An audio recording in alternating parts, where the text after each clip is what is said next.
കൊട്ടാരത്തിലെ എല്ലാ സുഖസൗകര്യങ്ങളും വിട്ട് കാട്ടിൽ നിലത്ത് ഇലകൾ, ഉണങ്ങിയ ഇലകളും മറ്റും വിരിച്ച് അതിൽ കിടന്നുറങ്ങുന്ന രാമനെയും സീതയെയും കണ്ട് നെഞ്ചു വേദനിച്ചുകൊണ്ട്, ഹൃദയം വേദനിച്ചുകൊണ്ട്, തൻ്റെ ഹൃദയത്തിൽ എല്ലാ ദുഃഖവും അമർത്തിവെച്ചുകൊണ്ട് ഗുഹൻ ചോദിച്ച ചോദ്യമാണ്, എന്താണ് രാമന് ഈ ഒരു ഗതി വരാൻ കാരണം? രാമൻ അറിഞ്ഞുകൊണ്ട് ഒരു തെറ്റും ചെയ്തിട്ടില്ല. എന്തിനാണ് രാമൻ ഈ ഒരു ദുരിതങ്ങളൊക്കെ അനുഭവിക്കുന്നത്? ഈ ചോദ്യം മാനവരാശിയിൽ എന്നും ഉള്ളതാണ്. ഞാൻ ചെയ്യാത്ത തെറ്റിന് എന്തിനാണ് ഞാൻ ദുഃഖങ്ങളും ദുരിതങ്ങളും അനുഭവിക്കുന്നത്? എല്ലാവരുടെ ജീവിതത്തിലും ഇത്തരം ചോദ്യങ്ങളുണ്ടാവും. ഒരുപക്ഷെ ഇപ്പോഴത്തെ കേന്ദ്ര വിദ്യാഭ്യാസ മന്ത്രിയും ഇത് ചോദിക്കുന്നുണ്ടാവും. ഞാനായിട്ട് ക്വസ്റ്റ്യൻ പേപ്പർ ലീക്കാക്കിയിട്ടില്ല, ഞാനായിട്ട് ഒരു തരത്തിലും ഇതിലൊന്നും ഇടപെട്ടിട്ടില്ല, പിന്നെ എന്തിനാ എന്നെ രാജിവെക്കണം എന്ന് പറയുന്നത്? പക്ഷേ അതാണ് അതിൻ്റെ ചരിത്രം. അതായത് നമുക്കിവിടെയാണ് എഴുതാപുറങ്ങളൊക്കെ വായിക്കേണ്ടത്. ലക്ഷ്മണൻ ഇവിടെയാണ് ഉത്തരം പറയുന്നത്.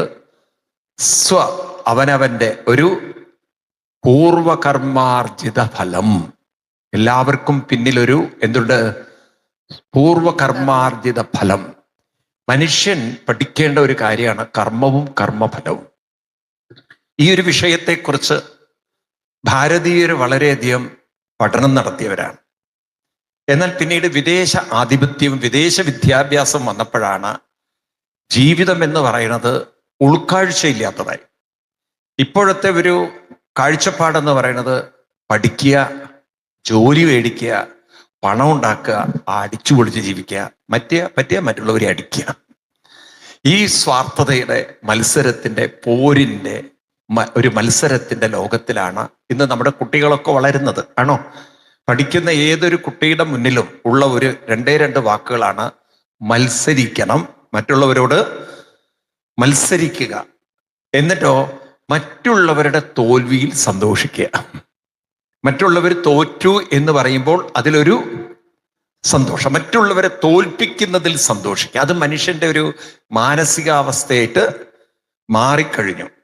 ഭാരതത്തിലെ ഋഷിവര്യന്മാരെ നമ്മളോട് പറയുന്നത്, എന്ത് നിങ്ങൾ അനുഭവിക്കുന്നുണ്ടോ, എന്ത് നിങ്ങൾ കടന്നു പോകുന്നുണ്ടോ, ഇത് ഇപ്പോൾ നിങ്ങൾ അനുഭവിക്കുന്നതിന് കാരണം ഇതിനു മുമ്പൊരു കർമ്മം നിങ്ങൾ, പ്രവൃത്തി നിങ്ങൾ ചെയ്തിട്ടുണ്ടെന്ന് മറക്കരുത്. കാരണം അനുഭവങ്ങൾ എന്ന് പറയുന്നത് കേവലം നമ്മുടെ മുന്നിൽ വരുന്ന ചില കാര്യങ്ങൾ മാത്രമല്ല, അത് വരുത്തുന്ന ചില ഘടകങ്ങളുണ്ട്. ഇതിനെയാണ് കർമ്മം എന്ന് പറയുക. ചെയ്ത കർമ്മങ്ങളെല്ലാം നമ്മുടെ ജീവിതത്തിലേക്ക് കർമ്മഫലത്തെ കൊണ്ടുവരും.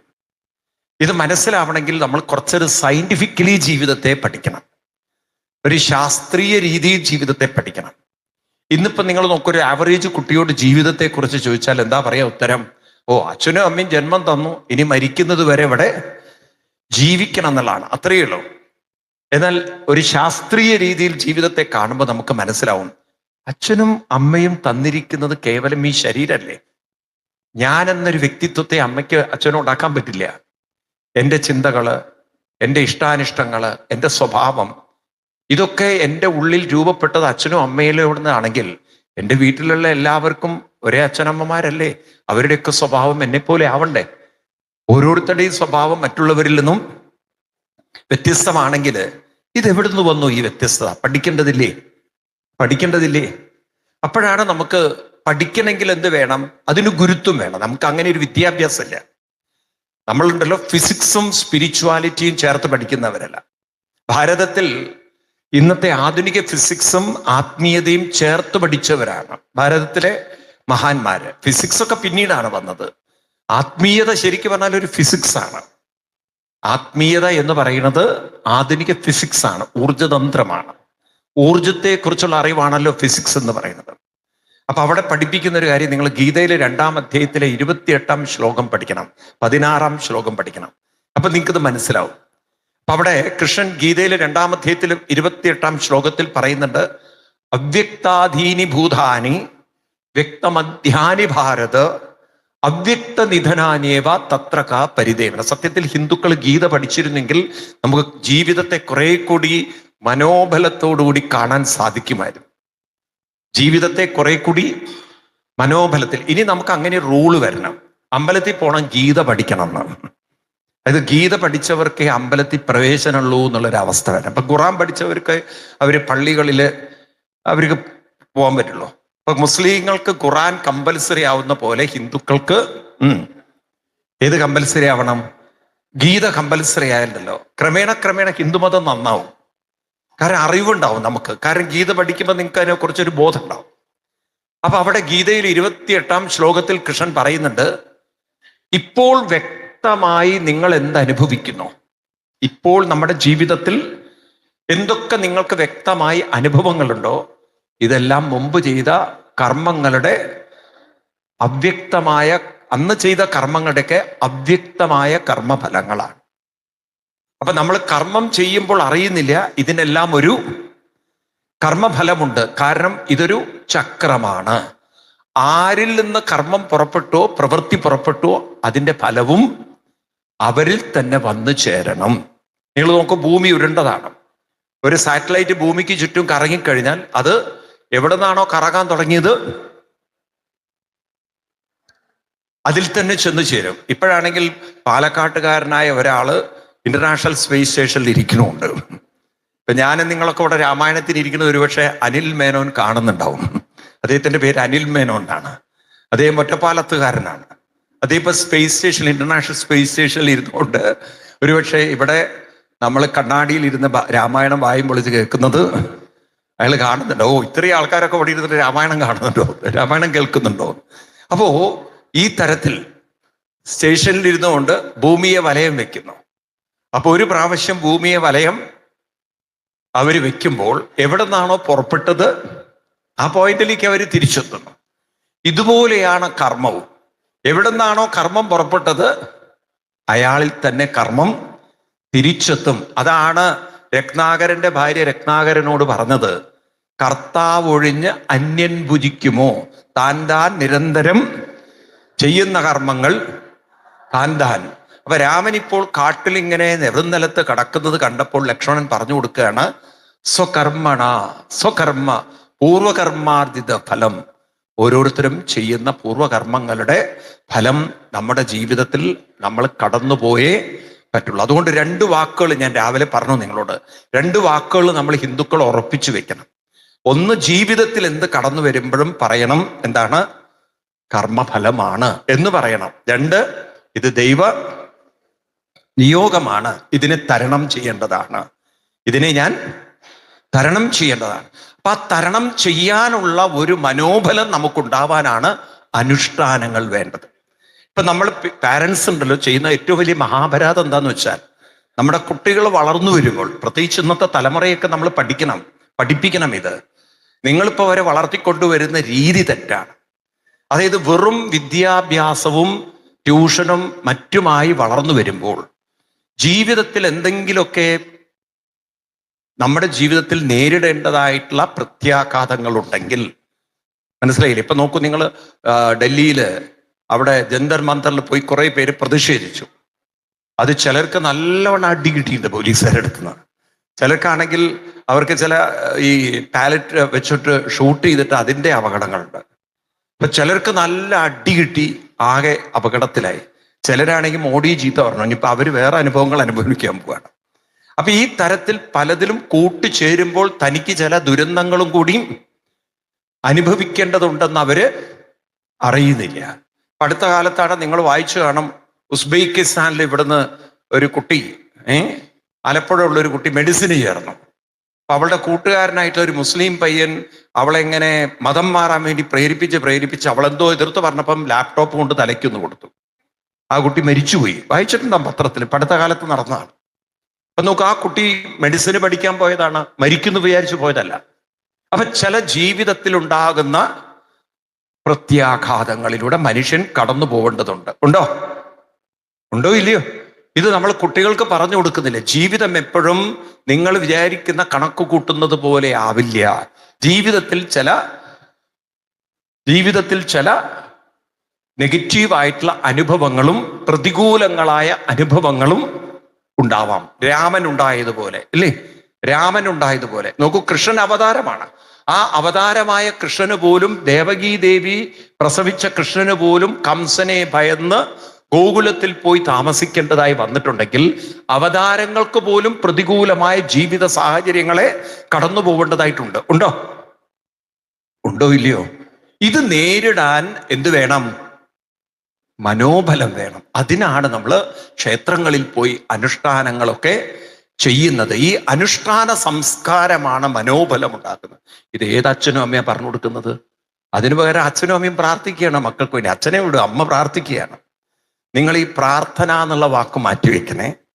പ്രാർത്ഥന നമ്മുടെ ഹിന്ദുക്കളുടേതല്ല, അത് ക്രിസ്ത്യൻ മതത്തിൽ നിന്ന് വന്നതാണ്. നമുക്ക് പ്രാർത്ഥനയല്ല വേണ്ടത്, നമുക്ക് സാധനയാണ്. ആ വാക്കാണ് നമ്മുടേത്. എന്താണ്? സാധന, സാധകൻ. സംഗീതത്തിൽ എന്താ വാക്കുപയോഗിക്കുക? സാധകം. സംഗീതത്തിൽ എന്താ വാക്കുപയോഗിക്കുക? സാധകം. ഇതുപോലെ എന്താ പറയാ? സാധന. സാധന അനുഷ്ഠിക്കുക. ആ സാധന അനുഷ്ഠിക്കുന്നതുകൊണ്ടാണ് സാധു എന്നുള്ള വാക്ക് വരുന്നത്. ഏതാണ്? സാധു. സാധുക്കളാവുക. സാധുക്കളാവുക പാവപ്പെട്ടവരാവല്ല, സാധന ചെയ്യുന്നവരാവുക. അവർ ക്ഷേത്രത്തിൽ പോകുന്നത് എന്തിനാണ്? പ്രാർത്ഥിക്കാനല്ല. അത് ക്രിസ്തു മതത്തിൽ നിന്ന് വന്നാണ്. ഹിന്ദു മതപ്രകാരം ക്ഷേത്രം എന്തിനുള്ള സ്ഥലമല്ല, പ്രാർത്ഥിക്കാനുള്ള സ്ഥലമല്ല, അത് സാധന ചെയ്യാനുള്ള. നിങ്ങൾ ഭാഗവതത്തിൽ എടുത്തു നോക്കൂ, ഗീതയിൽ എടുത്തു നോക്കൂ, എവിടെയും നിങ്ങൾക്ക് ഈ സാധു, സാധന എന്നുള്ള വാക്കുകൾ കേൾക്കാം. മനസ്സിലായില്ലേ? പ്രാർത്ഥന എന്നുള്ള വാക്ക് നമ്മുടെ കൃതികളിലില്ല.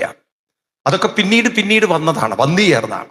അത് നമ്മൾ ഹിന്ദുക്കൾ വലിയ വിവരമില്ലാത്തതുകൊണ്ട് ആ വാക്കുകൾ ഉപയോഗിച്ചു. കാരണം ആരും ഒന്നും നമുക്കൊന്നും പറഞ്ഞു തരാൻ ഇല്ല. നമ്മുടെ മതത്തിനൊരു പ്രത്യേകത എന്ന് വെച്ചാൽ ഒരാൾക്കും വിവരമില്ല, എന്നാൽ എല്ലാവർക്കും വിവരമുള്ളത് പോലെയാണ്. അതാണ് ഏറ്റവും വലിയ അപകടം.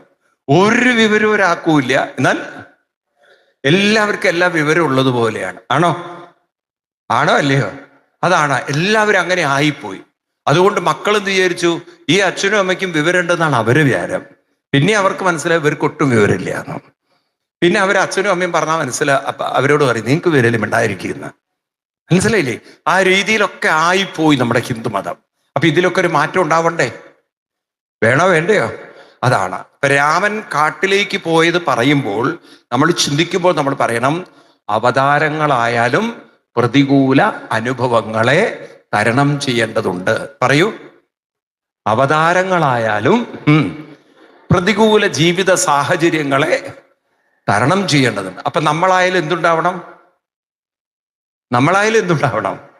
പ്രതികൂല ജീവിത സാഹചര്യങ്ങളെ തരണം ചെയ്യേണ്ടതുണ്ട്. അപ്പൊ അതിനുള്ള മനോബലം ആർക്കുണ്ടാവണം? ഇരുന്ന് കരയരുത്. ആരായിരുന്നു കരയുക? ആരായിരുന്നു വിഷമിക്കുക? അവർക്ക് തരണം ചെയ്യാൻ പറ്റാത്തവര് അതിൽ തന്നെ കുരുങ്ങി, അതിൽ തന്നെ നിന്ന്, മനസ്സിലായില്ലേ, അവര് വിഷമിക്കും. അതുകൊണ്ടാണ് ഭാഗവതത്തിൽ 2 ഉദാഹരണങ്ങൾ പറയും. ജീവിതത്തിൽ നമുക്ക് 2 ഓപ്ഷൻസ് തരികയാണ്. ജീവിതത്തിൽ നമുക്ക് 2 കാഴ്ചപ്പാടുകൾ തരും. 2 ഉദാഹരണങ്ങളോടുകൂടെ പറയും. ഒന്നുകിൽ നിങ്ങൾക്ക് പട്ടുനൂൽ പുഴുവിനെ പോലെ ജീവിക്കാം, കുക്കൂൺ എന്ന് പറയും. അല്ലെങ്കിൽ നിങ്ങൾക്ക് യഥാ ഊർണനാ വിസർജിത ഗൃണതയെ, എപ്രകാരമാണോ 8 കാലി അതിന്റെ വല നെയ്ത് അതിന്റെ മുകളിലിരുന്ന് ഇര തേടുന്ന, അതുപോലെ നിങ്ങൾക്ക് ജീവിക്കാം. ഈ പട്ടുനൂൽ പുഴുവിന്റെയും 8 കാലിയുടെയും ഉദാഹരണം പറയും. പട്ടുനൂൽ പുഴുവിന്റെ പ്രത്യേകത എന്താന്ന് വെച്ചാൽ അത് നൂറ്റ് അതിൽ നിന്നുണ്ടാകുന്ന ഒരു സിറപ്പ്, ഒരു ജ്യൂസ് പോലെ ഒരു സാധനം ശരീരത്തിൽ നിന്ന് വന്ന് നൂലായി പട്ടുനൂലായി. ഈ പാവം പുഴു അറിയുന്നില്ല, കീടം അറിയുന്നില്ല, താൻ ചുറ്റിവരിയുന്ന നൂല് തന്നെ തന്നെ ഒരു കൂട്ടിലാക്കുകയാണ് എന്ന് പാവം പുഴു അറിയുന്നില്ല. ഇതുപോലെയാണ് ഈ ഡിപ്രഷൻ എന്ന രോഗം. താൻ ചിന്തിച്ചു കൂട്ടുന്നത് തന്നെ ഇഞ്ചിഞ്ചായി മാനസികമായി തളർത്തുകയാണ്, ശാരീരികമായി തളർത്തുകയാണെന്ന് ഈ ചിന്തിക്കുന്ന വ്യക്തി ഒരിക്കലും അറിയില്ല. ഡിപ്രഷൻ എന്ന രോഗം വരുന്നത് അറിയില്ല. അതിങ്ങനെ ജീവിതത്തിൽ എന്തോ ഒരു സങ്കടം, എന്തോ വിഷമം ഇങ്ങനെ ആലോചിച്ച് അതെന്നെ അയവിറക്കി ഈ പാവം വ്യക്തി മാനസികമായി തളർന്നുകൊണ്ടിരിക്കുന്നു. ആരെ പോലെ? ഈ പട്ടുനൂൽ പുഴുവിനെ പോലെ. എന്നാൽ നിങ്ങൾ നോക്കൂ, 8 കാലി ഒരു വലയുണ്ടാക്കിയാൽ ഇന്ന് വരെ 8 കാലി തൻ്റെ വലയിൽ കുരുങ്ങിയിട്ടില്ലേ? നിങ്ങൾ എവിടെയെങ്കിലും കണ്ടിട്ടുണ്ടോ 8 കാലിയുടെ എത്ര വലയാണ് നിങ്ങൾ മാറാലാന്നും പറഞ്ഞിട്ട് വലിച്ചു കൊടുത്തു ഇല്ലേ? ചൂലുകൊണ്ട് അടിച്ചു മാറ്റിയത് ആണോ അല്ലയോ? ആ 8 കാലി എങ്ങാനും ചത്തുപോയി പിറ്റേ ദിവസം വീണ്ടും അത് വലയുണ്ടാക്കും. അത് എന്തെങ്കിലും പ്രതിഷേധം ഉണ്ടാക്കിയിട്ടുണ്ടോ? നിങ്ങളുടെ സാധനമാണ് വല്ലതും തട്ടി തകർത്തെങ്കിൽ നിങ്ങൾ എന്തായിരിക്കും കോലാഹലം ഉണ്ടാക്കുക? എന്നാ ആ പാവം ക്ഷുദ്രജീവി മിണ്ടാതെ ഒരു ഭാഗത്തിരുന്ന് വീണ്ടും പിറ്റേ ദിവസം അത് വലയുണ്ടാക്കും. ആണോ? നോക്കൂ, നമ്മുടെ മുഖം ചിലപ്പോൾ വലയിലൊക്കെ പെട്ട ചൊറിച്ചിൽ വരും. ഇന്ന് വരെ 8 കാലി അതിൻ്റെ വലയിൽ കുരുങ്ങിയിട്ടില്ല. അല്ലെ? ശരിയല്ലേ? അത് അതിനുള്ള കഴിവ് അതിനുണ്ട്. അത് മറ്റുള്ളവരെയൊക്കെ വലയിലാക്കും, സ്വയം ഒരിക്കലും വലയിലാവില്ല. എന്നാൽ ഈ പട്ടുനൂൽ പുഴു പാവം അത് തന്നെ പോയി അതിൻ്റെ കുരുക്കിൽപ്പെട്ട് അല്ലെങ്കിൽ അതിൻ്റെ നൂലിൽപ്പെട്ട് അതിൻ്റെ കൂട്ടിൽപ്പെട്ട് പുറത്ത് കടക്കാൻ പറ്റാത്ത വിധത്തിൽ അതിൽ കടന്ന് ചാവും. മനസ്സിലായില്ലേ? ഈ തരത്തിൽ മനുഷ്യർക്കും ആവാം. അപ്പൊ അവനവന്റെ ചിന്തകളുടെ ലോകത്തിൽ കുരുങ്ങിപ്പോവാതിരിക്കണമെങ്കിൽ അതിനെയൊക്കെ മറികടക്കാനുള്ളൊരു എന്ത് വേണം? മനോബലം. രാമൻ അതുള്ളത് കൊണ്ടാണ് രാമൻ കാട്ടിൽ നിലത്ത് കിടക്കുമ്പോഴും കരഞ്ഞു കടന്നില്ല. മനസ്സിലായില്ലേ? രാമൻ അവിടെ നിന്ന് മൂക്കും വലിച്ചിട്ട് അച്ഛനെ വിട്ടു, അമ്മയെ വിട്ടു, എന്നാലും എൻ്റെ അച്ഛനോട് അങ്ങനെ കാണിക്കാൻ പാടുമോ എന്നൊക്കെ പറഞ്ഞ മൂക്കും വലിച്ച് കരഞ്ഞിരുന്നിരുന്നോ? ഇല്ല, ഒരു പരിഭവമില്ല. എന്താ അവിടെ സംഭവിച്ചതെന്ന് തന്നെ രാമൻ ഓർക്കുന്നില്ല. ഇപ്പുറത്ത് വേറെ ലോകത്തിലാ രാമൻ, അല്ലേ? അതൊരു മാനസികാവസ്ഥ, വല്ലാത്തൊരവസ്ഥയല്ലേ? ആണോ? ഒരു നിമിഷം കൊണ്ട് മനസ്സ് മുഴുവൻ മാറി. അങ്ങനെ ഇപ്പൊ നിങ്ങൾ നോക്കൂ, നിങ്ങളൊരു സിനിമ കണ്ടു കഴിഞ്ഞാൽ, ഇപ്പൊ നിങ്ങളൊരു സിനിമ കണ്ടു, വളരെ വികാര ഉള്ളൊരു സിനിമ. ആ സിനിമ അവസാനം നിങ്ങളെ കരയിപ്പിക്കുന്നതാണെങ്കിൽ നിങ്ങൾ തിയേറ്ററിൽ നിന്ന് എങ്ങനെ ഇറങ്ങി വരിക? തിയേറ്ററിൽ നിന്ന് നിങ്ങൾ എങ്ങനെ ഇറങ്ങി വരിക? കണ്ണൊക്കെ തുടച്ച് കരഞ്ഞിട്ടാണ്. എന്നാൽ അത് അഭിനയിച്ച ആൾ ആ രംഗം അഭിനയിച്ചിട്ട് എങ്ങനെയായിരിക്കും വീട്ടിൽ പോയിണ്ടാവുക? അതിൽ അഭിനയിച്ച ആള് അത് അഭിനയിച്ചതിന് ശേഷം വീട്ടിൽ പോകുമ്പോ എങ്ങനെയായിരിക്കും പോയിട്ടുണ്ടാവുക? നമ്മളെപ്പോലെ കണ്ണൊക്കെ എന്നൊക്കെ പറഞ്ഞ് കരഞ്ഞിട്ടുണ്ടാവോ? അയാള് മറ്റുള്ളവരോടൊക്കെ ചോദിക്കുന്നത് എൻ്റെ അഭിനയം നന്നായിട്ടുണ്ടോ എന്നുള്ളതാണ്, അല്ലേ? അയാളത് അഭിനയിച്ച് നന്നാക്കുകയാണ്. നമ്മളാണെങ്കിലോ കരഞ്ഞഭിനയിക്കുകയാണ്. അവരുടെ ദുഃഖങ്ങളും സങ്കടങ്ങളും ഒക്കെ ആരുടെ ചെയ്ത് നമ്മുടെ ദുഃഖങ്ങളായി മാറി. അതാണ് അവരും നമ്മളും തമ്മിലുള്ളൊരു വ്യത്യാസം. നമ്മൾ അനുഭവിക്കുന്നു, അവരതിനെ അറിഞ്ഞ് കടന്നു പോകുന്നു. അത് ജീവിതത്തിന്റെ ഒരു ഭാഗമായിട്ട് ഇത് ലക്ഷ്മണൻ പറഞ്ഞു കൊടുക്കുകയാണ്. ജീവിതത്തിൽ ഈ 2 വാക്കുകൾ ഓർക്കണം. 1 കർമ്മഫലം, 2 ദൈവനിയോഗം. ഇതിനെ ഞാൻ എന്ത് ചെയ്യണം? മറികടക്കണം. ഇത്രയും ഒരു ബോധമുള്ളവര് മാനസികമായി അങ്ങനെ അസ്വസ്ഥരായിട്ട് ജീവിക്കില്ല. ഇതൊക്കെ കേട്ട് വളരെ സന്തോഷമായി. കാരണം ജീവിതത്തിൽ ഇങ്ങനെയും ഒരു സമീപനം ഉണ്ടാവാം. മനസ്സിലായില്ലേ? അതായത് ഈ 2 വാക്കുകൾ നിങ്ങൾ ഓർക്കണം. മനുഷ്യർക്ക് ജീവിതം അനുഭവിക്കുന്നവനായി അനുഭവിക്കാം, അല്ലെങ്കിൽ ഇതിനെയൊക്കെ നിരീക്ഷകനായി കണ്ട് നിരീക്ഷിച്ച് കടന്നു പോവാം. അനുഭവിച്ചും കടന്നു പോവാം, അറിഞ്ഞ് അതിനെ തരണം ചെയ്യാം. അറിഞ്ഞു തരണം ചെയ്യണമെങ്കിൽ നിങ്ങൾ അറിവിലേക്ക് നിങ്ങളെ ഉയർത്തണം. അതിനാണ് സാധനാനുഷ്ഠാനങ്ങൾ നമ്മൾ ശീലിക്കുന്നത്. പലരും അറിഞ്ഞ് കടന്നു പോകുന്നവരല്ല,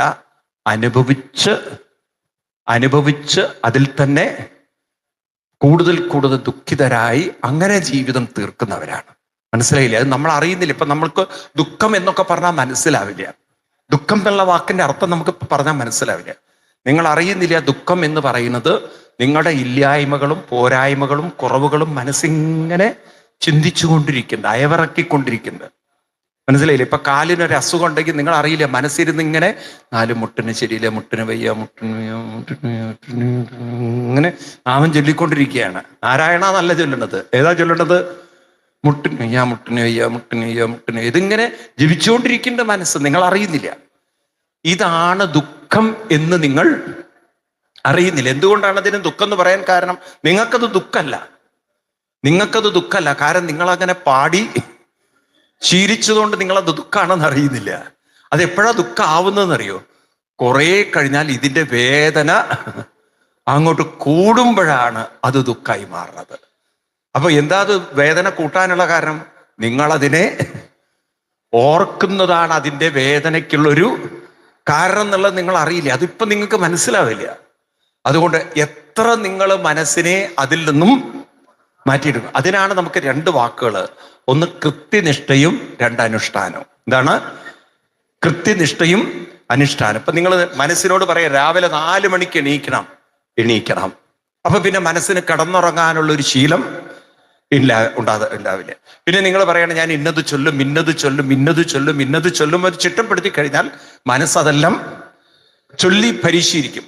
കുറെ കഴിഞ്ഞാൽ ആ സമയത്ത് നിങ്ങളുടെ ആരോഗ്യസ്ഥിതിയെ പോലും നിങ്ങൾ മറന്നുപോകും. ഈ രീതിയിലൊക്കെ ചിട്ടപ്പെടുത്താൻ നമുക്ക് സാധിക്കൂല്ലയോ? പറയൂ. അപ്പൊ അതിനൊരു വിൽ പവർ വേണം, വേണ്ടേ? മനോബലം വേണം. എന്ത് വേണം? ആ മനോബലാണ് പലർക്കും ഇല്ലാതെ. രാത്രി കിടക്കാൻ നേരത്ത് മനോബലം ഉണ്ടാവും, നാളെ അങ്ങോട്ട് ശരിയാക്കാന്ന്. രാവിലെ ആകുമ്പോഴേക്കും മനോബലം ഈ ലൂസ് മോഷൻ പിടിച്ച പോലെയാണ്. അത് അതുപോലെ പോയിട്ടും ഉണ്ടാവും. രാവിലെ ആകുമ്പം പറയും, ഇന്ന് മുതൽ വേണ്ട, എന്ത് മതി, നാളെ മുതൽ ഒന്ന് നോക്കാന്നുള്ളത്. അങ്ങനെ ഇന്നും പോയി, നാളെയും പോയി, മറ്റന്നാളും പോയി. കുറെ കഴിഞ്ഞ് ഒരുവിധം വയ്യാതാവുമ്പോഴാണ്, എന്നാ നമുക്കൊന്ന് രാമായണം കേട്ടുപോകാം, എന്നിട്ടെങ്കിലും നന്നാവുമോ എന്ന്. എവിടെ, ഈ ചാവാ നേരത്തത് കേട്ടിട്ട് വല്ല കാര്യമുണ്ടോ? കുഴിയിലേക്ക് കാലെടുത്ത് വെച്ച സമയത്ത് കേട്ടിട്ട് എന്താ കാര്യം? ആർക്കാ ഗുണമുള്ളത്? ആരോഗ്യമുള്ള സമയത്ത് ഇതൊക്കെ കേട്ടും പഠിച്ചും മനസ്സിലാക്കിയും ഉൾക്കൊണ്ടാൽ അവനവന് ശേഷിച്ച കാലെങ്കിലും കുറെ കൂടി സന്തോഷത്തോടെ ജീവിക്കാം. ഇപ്രകാരം ഇവിടെ ഗുഹനുമായിട്ടുള്ള സംവാദം, അത് പഠിക്കേണ്ട ഒരു ഭാഗമാണ്. രാമായണത്തിൽ അതിസുന്ദരമായൊരു ഭാഗമാണ്. ഇത് കഴിഞ്ഞ് പിറ്റേ ദിവസം ഭഗവാൻ പറഞ്ഞു, തോണി വരുത്തണം. അപ്പോ അവര് ഗംഗാനദി കടന്ന് കാടിലേക്ക് പ്രവേശിക്കുകയാണ്. ചിത്രകൂടം എന്ന ഭാഗത്തേക്ക് പ്രവേശിക്കുകയാണ്. എവിടെയാണ്? ഇന്നും ചിത്രകൂടമുണ്ട്. എനിക്കിതൊക്കെ വായിച്ചപ്പോൾ വലിയ വിശ്വാസമൊന്നും ഉണ്ടായിരുന്നില്ലേ ഇങ്ങനെ കൊണ്ടോ എന്നുള്ളത്. ഞങ്ങൾ ചിത്രകൂടത്തിൽ പോയിരുന്നു. അപ്പൊ ചിത്രകൂടത്തിൽ പോയപ്പോഴാണ് അത്ഭുതം എന്ന് പറയാലോ. അവിടെ ഒരു നല്ല പർവ്വതത്തിൻ്റെ ഉള്ളിൽ ഗുഹയുണ്ട്. ആ ഗുഹയ്ക്കകത്ത് 1000 പേർക്കെങ്കിലും ഇരിക്കാം. അതിൻ്റെ അകത്ത് ശുദ്ധമായ വെള്ളം, തെളിനീര് പോലത്തെ വെള്ളം, ഒരു കുളമുണ്ട് അതിൻ്റെ അകത്ത്. അതന്നെ 2 ഭാഗമായിട്ട്, ഒന്നിൽ കുളിക്കാം, ഒന്നിൽ കുടിക്കാം.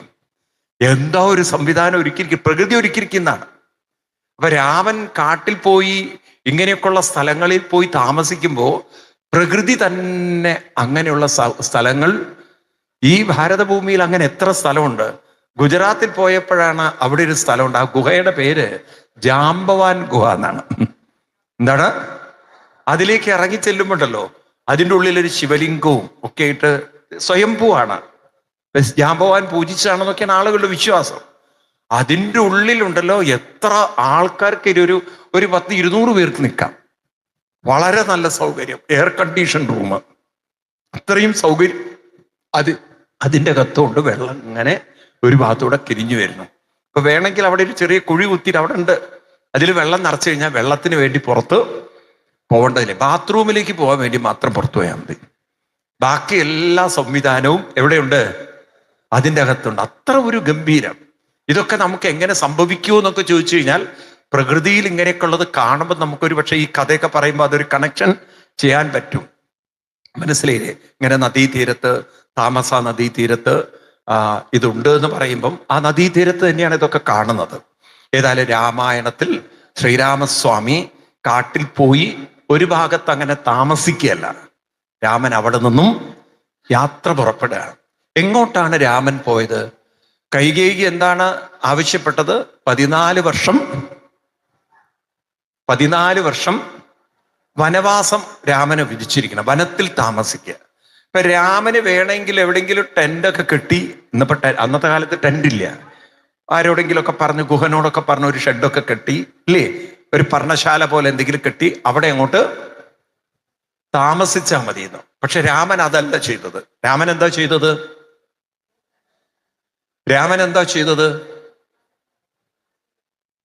ആശ്രമത്തിലേക്ക് പോയി. ഏത് ആശ്രമത്തിലേക്ക്? കുറേ ആശ്രമത്തിലേക്ക്. ആദ്യം തന്നെ രാമൻ പോകുന്നത് ഭരദ്വാജ ആശ്രമത്തിലേക്കാണ്. ആരുടെ? അപ്പൊ ഈ ഭരദ്വാജ് എന്നൊക്കെ പറഞ്ഞാൽ നിങ്ങൾക്ക് അത്ര പരിചയം ഉണ്ടാവില്ല. അപ്പൊ നമ്മൾ വാത്മീകി രാമായണം കൂടി ചേർത്ത് വായിക്കണം. അപ്പൊ വാത്മീകി രാമായണം നോക്കുമ്പോൾ ഭരദ്വാജൻ എന്ന് പറയുന്നത്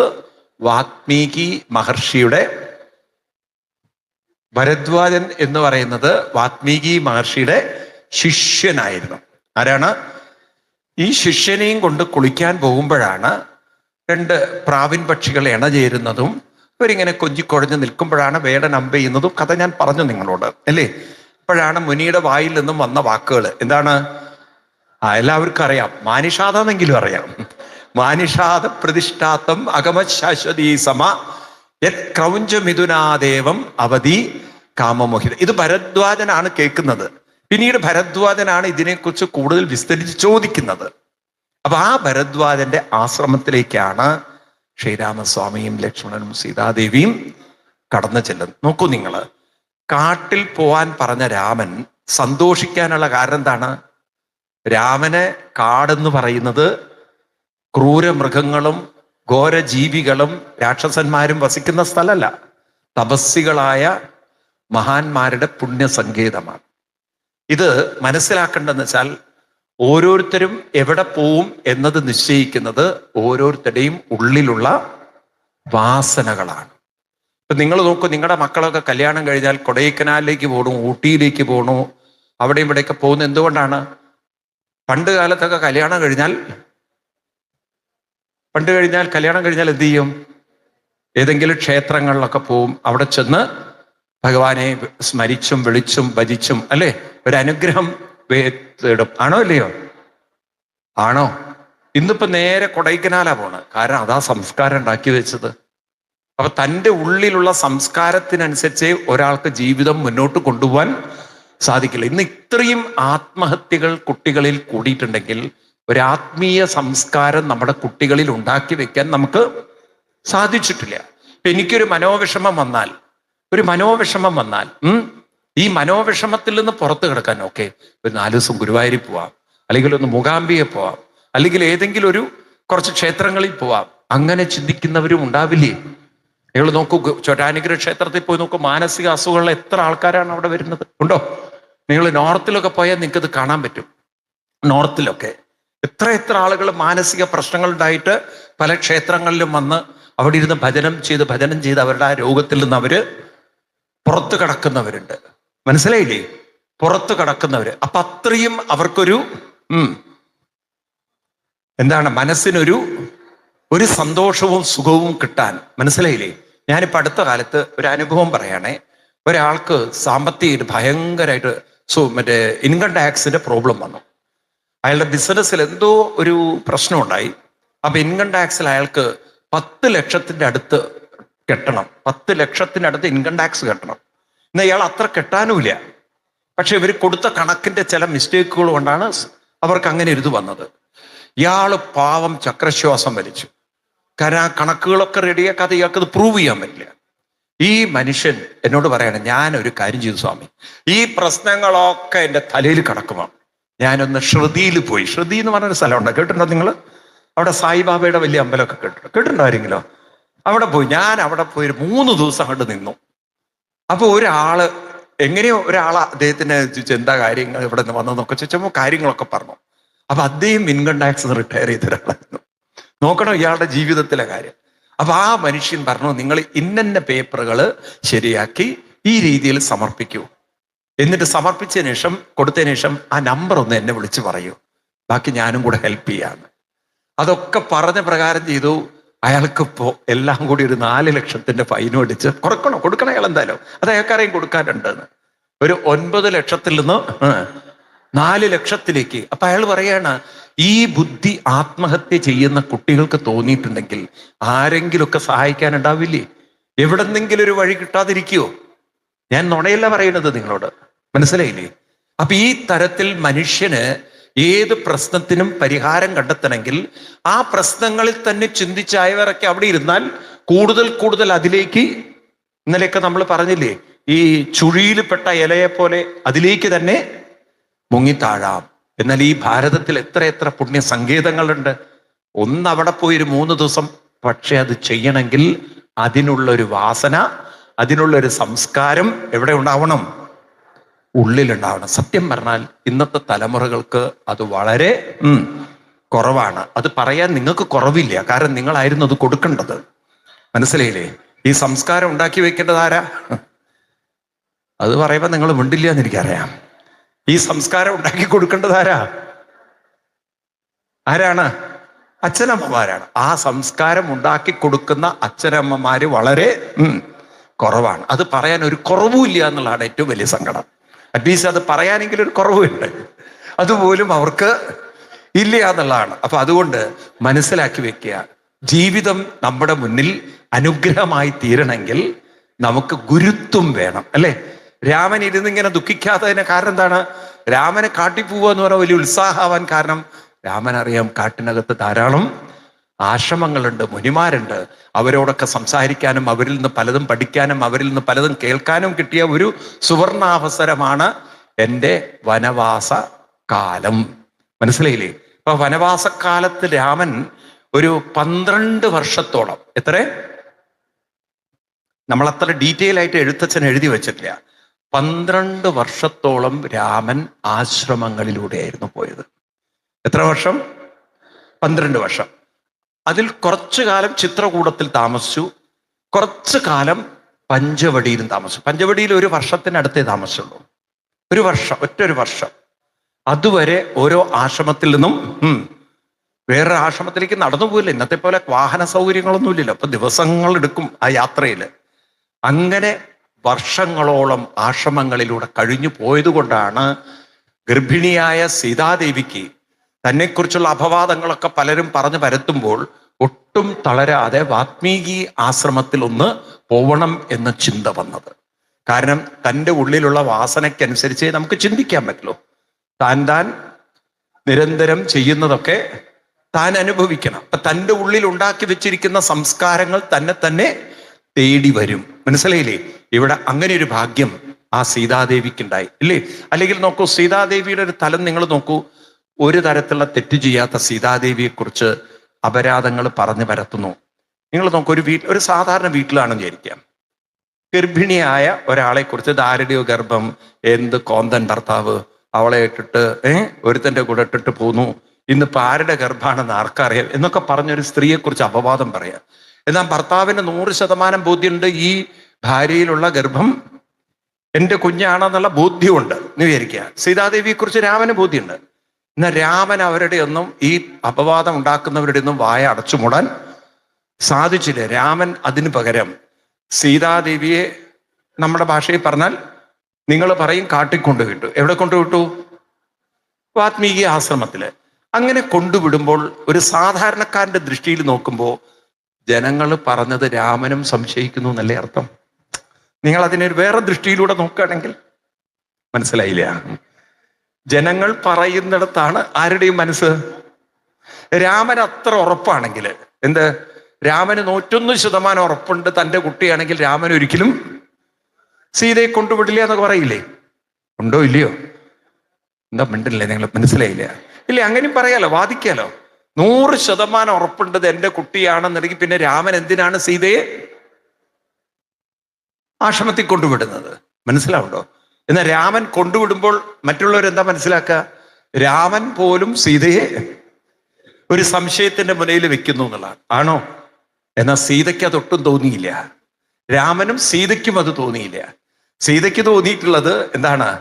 സീതയ്ക്ക് മനസ്സിലായിട്ടുള്ളത്, രാമൻ എന്നെ ഇവിടെ നിന്ന് മാറ്റുന്നത്, ഈ ഒരു അപവാദത്തിന്റെ ആ ഒരു ചിന്തകളിൽ നിന്നും എന്നെ മാറ്റുന്നത് എൻ്റെ ഗുണത്തിനും കുട്ടികളുടെ ഗുണത്തിനും. രാമൻ അറിയാം ഈ കുട്ടികൾ ഇങ്ങനെയല്ല വളരേണ്ടത്. ആ കുട്ടികൾക്ക് വളരാൻ പറ്റുന്ന ഒരു അന്തരീക്ഷം എവിടെയുണ്ട്?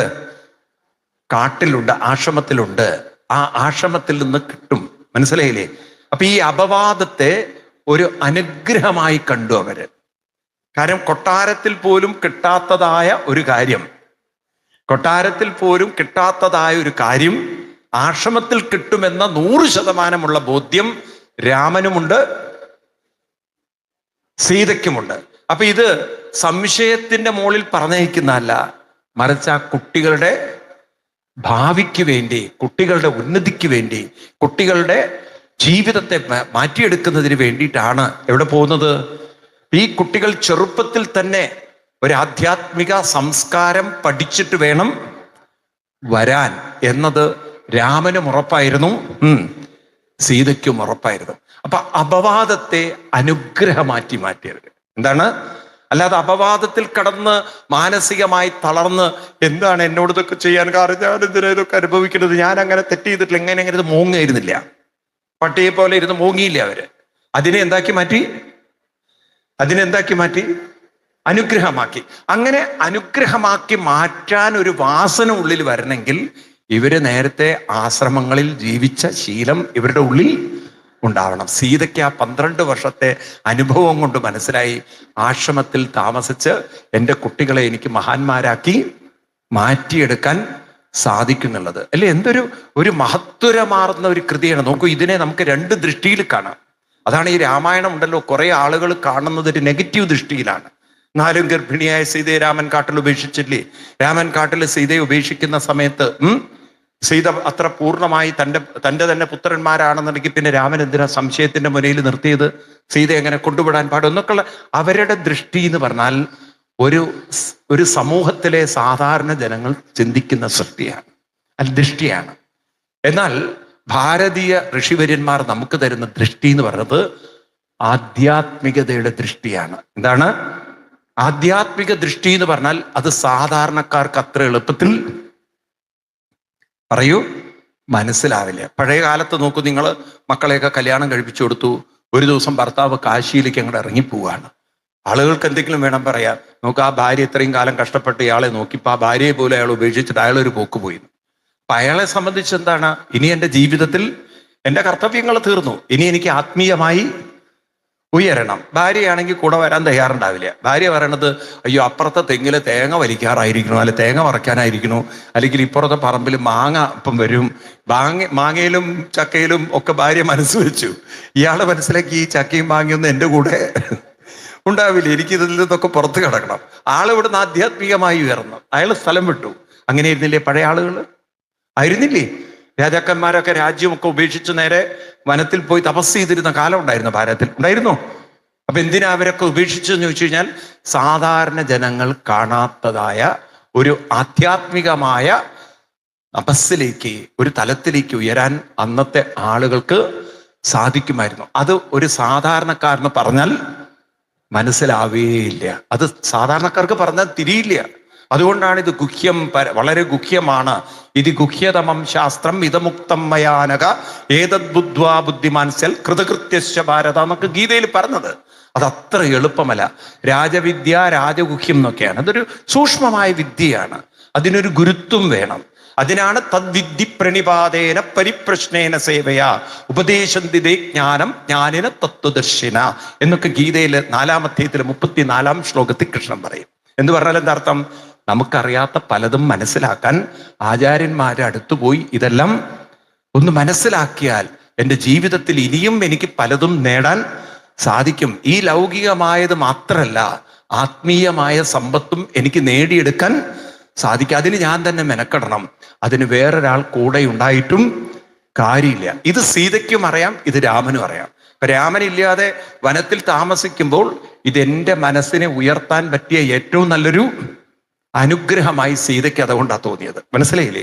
അതുകൊണ്ട് ആശ്രമങ്ങളിലൂടെ കടന്നുപോയി ആര്?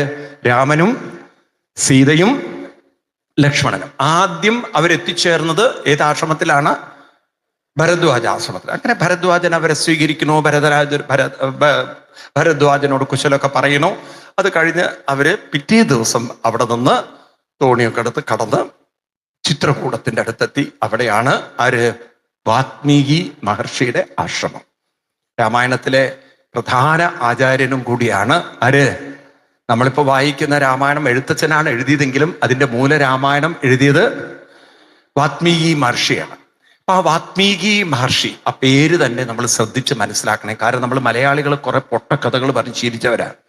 അതായത് പാവം കള്ളനായി നടന്നു, ഒരിക്കൽ നാരദ മഹർഷി വന്നു, ഇദ്ദേഹത്തിനോട് തിഷ്ട എന്ന് പറഞ്ഞു.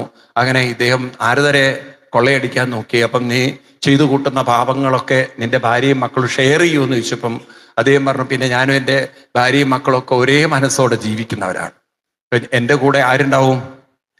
ഭാര്യയും മക്കളും. എന്നാ പോയി ചോദിച്ചിട്ട് വരാൻ പറഞ്ഞു. അപ്പോഴാണ് ഭാര്യ ക്ലാസ് എടുത്തു കൊടുത്തത്. എന്ത്? ന്യൂട്ടന്റെ 3rd ലോ ഓഫ് മോഷൻ. എന്താണത്? Every action will follow equal and opposite reaction. Newton തലയിൽ ആപ്പിൾ വീണിട്ട് കണ്ടുപിടിക്കുന്നതിന് മുമ്പ് ഇവിടെ പറഞ്ഞു കൊടുക്കുകയാണ് താൻ നിരന്തരം ചെയ്യുന്നതൊക്കെ താൻ അനുഭവിക്കണം എന്നുള്ള ബോധം എപ്പോഴെങ്കിലും നിങ്ങൾക്ക് ഉണ്ടായിട്ടുണ്ടോ? നിങ്ങൾ അനുഭവിക്കണമൊക്കെ നിങ്ങൾ ചെയ്തു കൂട്ടിയ കാര്യങ്ങളാണെന്ന് എത്ര പേർക്ക് ബോധം വന്നിട്ടുണ്ട്?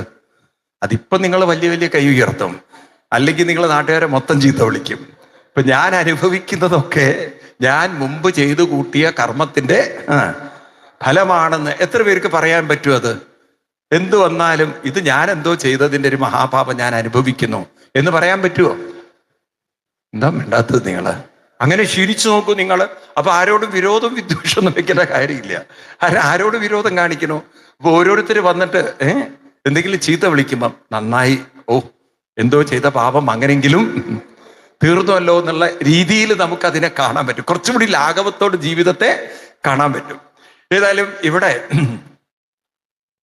രത്നാകരന്റെ ഭാര്യ താൻ ഇതൊക്കെ പറഞ്ഞപ്പോൾ, ഇന്നാണ് ഭാര്യ അങ്ങനെ പറഞ്ഞെങ്കിൽ ഭർത്താവ് എങ്ങനെയാ പ്രതികരിക്കുക? മനുഷ്യ, നിങ്ങൾ ചെയ്തു കൂട്ടിയതൊക്കെ നിങ്ങൾ തന്നെ അനുഭവിക്കണം. ഞാൻ എൻ്റെ മക്കൾ നിങ്ങളുടെ കൂടെ അനുഭവിക്കാൻ എന്താ നിങ്ങളുടെ കൂടെ വരാന്ന് പോലെ കരാറെടുത്തിട്ടുണ്ടോ എന്ന് ഭാര്യ പറഞ്ഞിരുന്നെങ്കിൽ, ഈ പറഞ്ഞത് ഇന്നാണ് പറഞ്ഞത്, ഞാൻ സത്യം ചോദിക്കണേ, പാലക്കാടാണ് ഇത് സംഭവിച്ചെങ്കിൽ, ഇത് ഭർത്താവിനോട് നിങ്ങൾ പറഞ്ഞു നിങ്ങൾ ചെയ്യുന്നതൊക്കെ നിങ്ങൾ അനുഭവിക്കണം, അനുഭവിച്ചേ പറ്റുള്ളൂ എന്ന് പറഞ്ഞാൽ എന്തായിരിക്കും പ്രതികരണം? എൻ്റെ കാത് കേൾക്കുന്നില്ല.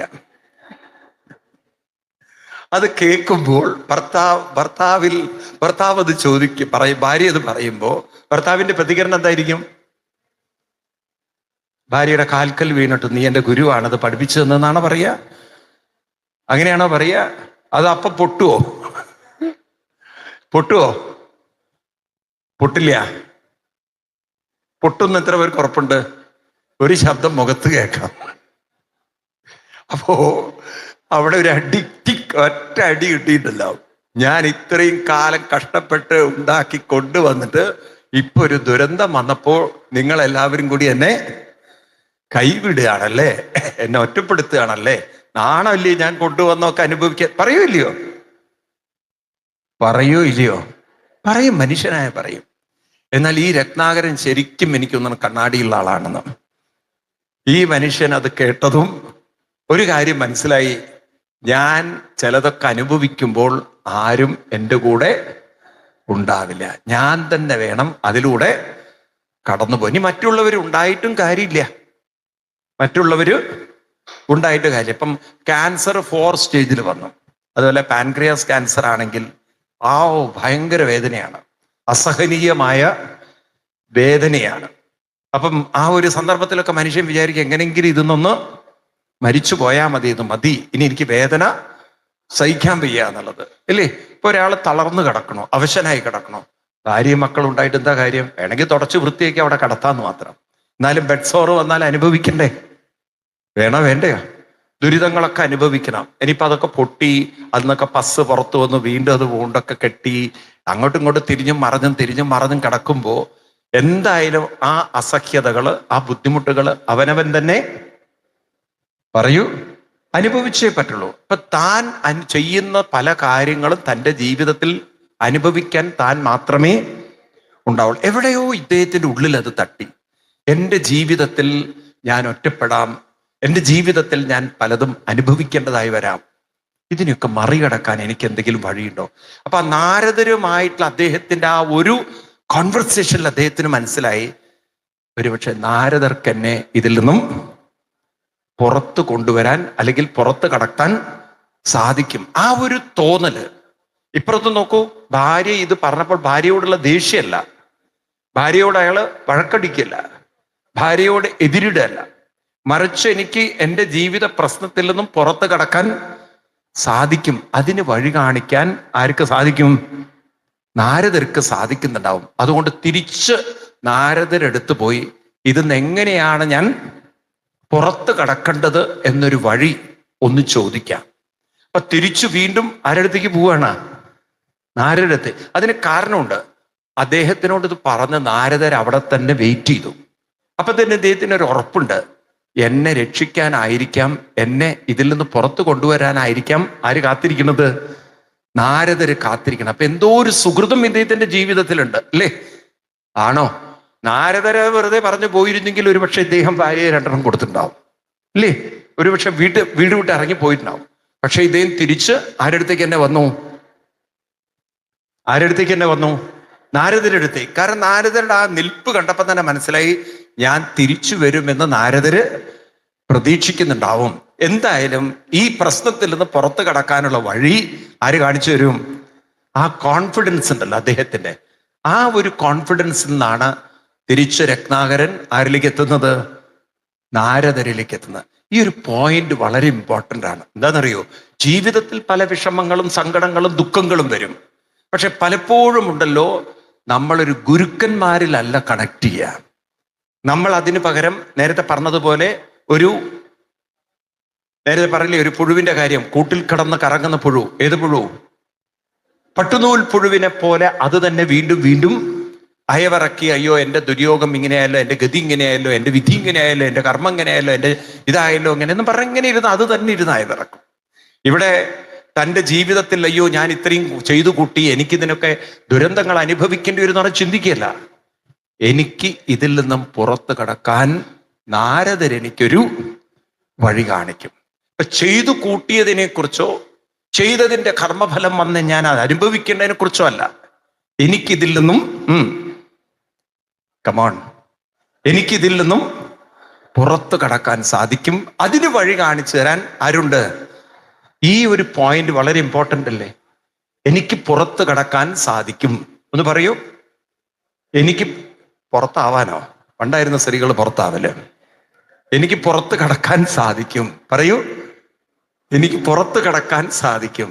അപ്പൊ ഏത് പ്രശ്നത്തിൽ നിന്നും നമുക്ക് പുറത്ത് കടക്കാൻ സാധിക്കും എന്നൊരു ചിന്ത വരണമെങ്കിൽ അങ്ങനെ നമ്മളെ പുറത്ത് കൊണ്ടുവരാൻ കഴിവുള്ളവരുമായി ഒരു ബന്ധം വേണം. മനസ്സിലായില്ലേ? നമ്മുടെ ക്ഷേത്രങ്ങളൊക്കെ ഒരുപക്ഷെ അങ്ങനെയായിരുന്നു ഉപയോഗപ്പെടുത്തിയിരുന്നെങ്കിൽ, കുട്ടികൾ ക്ഷേത്രത്തിൽ പോകും, നമ്മൾ കുട്ടികളെ ക്ഷേത്രത്തിൽ കൊണ്ടുപോകും. ഞാൻ ഇന്നലെ പറഞ്ഞില്ലേ, ക്ഷേത്രത്തിൽ പോകുമ്പം ഈ ബോധം ഉണ്ടാവേണ്ടിയിരുന്നു. ഇതെന്റെ മനസ്സിന്റെ, ഇന്നലെ പറഞ്ഞ വരികളൊക്കെ മറന്നുപോയി നിങ്ങളൊക്കെ. എന്തിനാണ് അമ്പലത്തിൽ പോകുന്നത്? ചിത്തശുദ്ധിക്ക് വേണ്ടിയിട്ടാണ്. ചിത്തശുദ്ധം ആവണമെങ്കിൽ എന്ത് വേണം?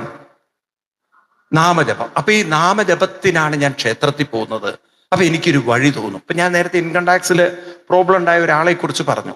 എനിക്കിതിൽ നിന്ന് പുറത്ത് കടക്കാൻ പറ്റും, ഒന്ന് ശ്രുതിയിൽ വരെ പോവാം എന്ന് ചിന്തിക്കാൻ സാധിക്കുക, അല്ലേ? അല്ലെ അത് തന്നെ അയവിറക്കി ഒരു മൂലയിൽ ഇരുന്ന് ദുഃഖിക്കുക ആണോ? ഒരു ഉത്തരം കിട്ടാത്ത സമസ്യ പോലെ അതിൽ കടന്ന് ചിന്തിക്കുക. എന്നാൽ എനിക്ക് ഒന്ന് ഇതിൽ നിന്നും പുറത്ത് കടക്കാൻ സാധിക്കും, ഒന്ന് ഞാനൊന്ന് പോയിട്ട് വരട്ടെ എന്ന് ചിന്തിക്കുന്ന ആ ഒരു ചിന്ത ഉണ്ടല്ലോ, അത് നമ്മുടെ തലമുറകൾക്ക് മുഴുവൻ ഉണ്ടായിരുന്നെങ്കിൽ ഇവിടെ ആത്മഹത്യ എന്ന് പറയുന്നത് പറയൂ ഉണ്ടാവില്ലായിരുന്നു. അപ്പൊ ആത്മഹത്യകൾ നടക്കുന്നതിന് എന്താ കാരണം?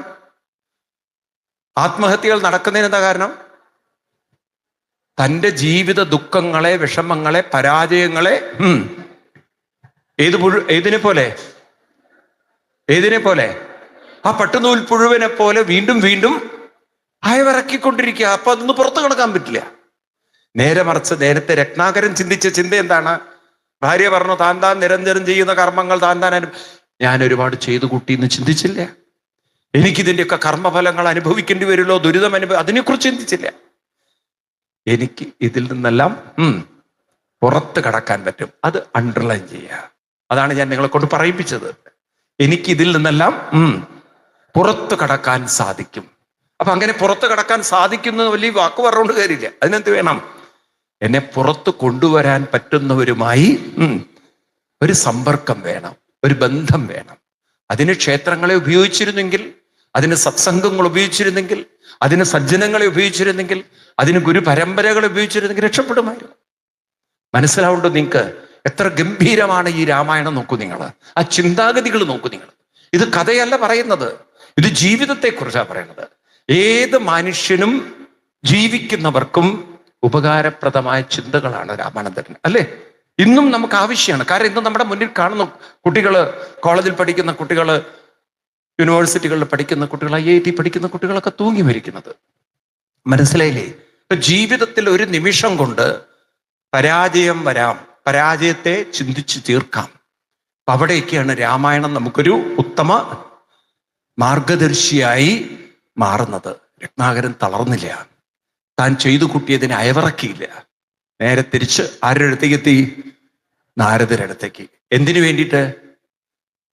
തൻ്റെ ജീവിതത്തിൽ വരാൻ പോകുന്ന ഏത് തരം ദുരിതങ്ങളെയും എനിക്ക് എനിക്ക് എനിക്ക്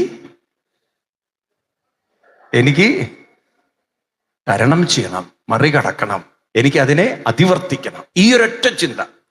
എനിക്ക് ഇതിൽ നിന്നെല്ലാം പുറത്തു കടക്കണം. അങ്ങനെയാണ് നാരദര് മന്ത്രം പറഞ്ഞു കൊടുത്തത്. എന്ത് മന്ത്രം പറഞ്ഞു കൊടുത്തത്? പൊതുവെ മലയാളികൾ പറയുന്നൊരു മന്ത്രം എന്താ പറയുക? ആമരം ഈ മരം. ഞാനൊക്കെ ഇങ്ങനെ കേട്ടിട്ടുണ്ട് കുട്ടിക്കാലത്ത്. അതായത് നമ്മൾ വിചാരിച്ചത് അന്ന് ഈ മറ്റേ രത്നാകരനെ കൊണ്ട് ഒരു മരത്തിന്റെ ഇടയിൽ കൊണ്ടിരുത്തിയെന്നാണ്. അങ്ങനെ നിങ്ങളും കേട്ടിട്ടില്ലേ? കേട്ടിട്ടില്ലേ?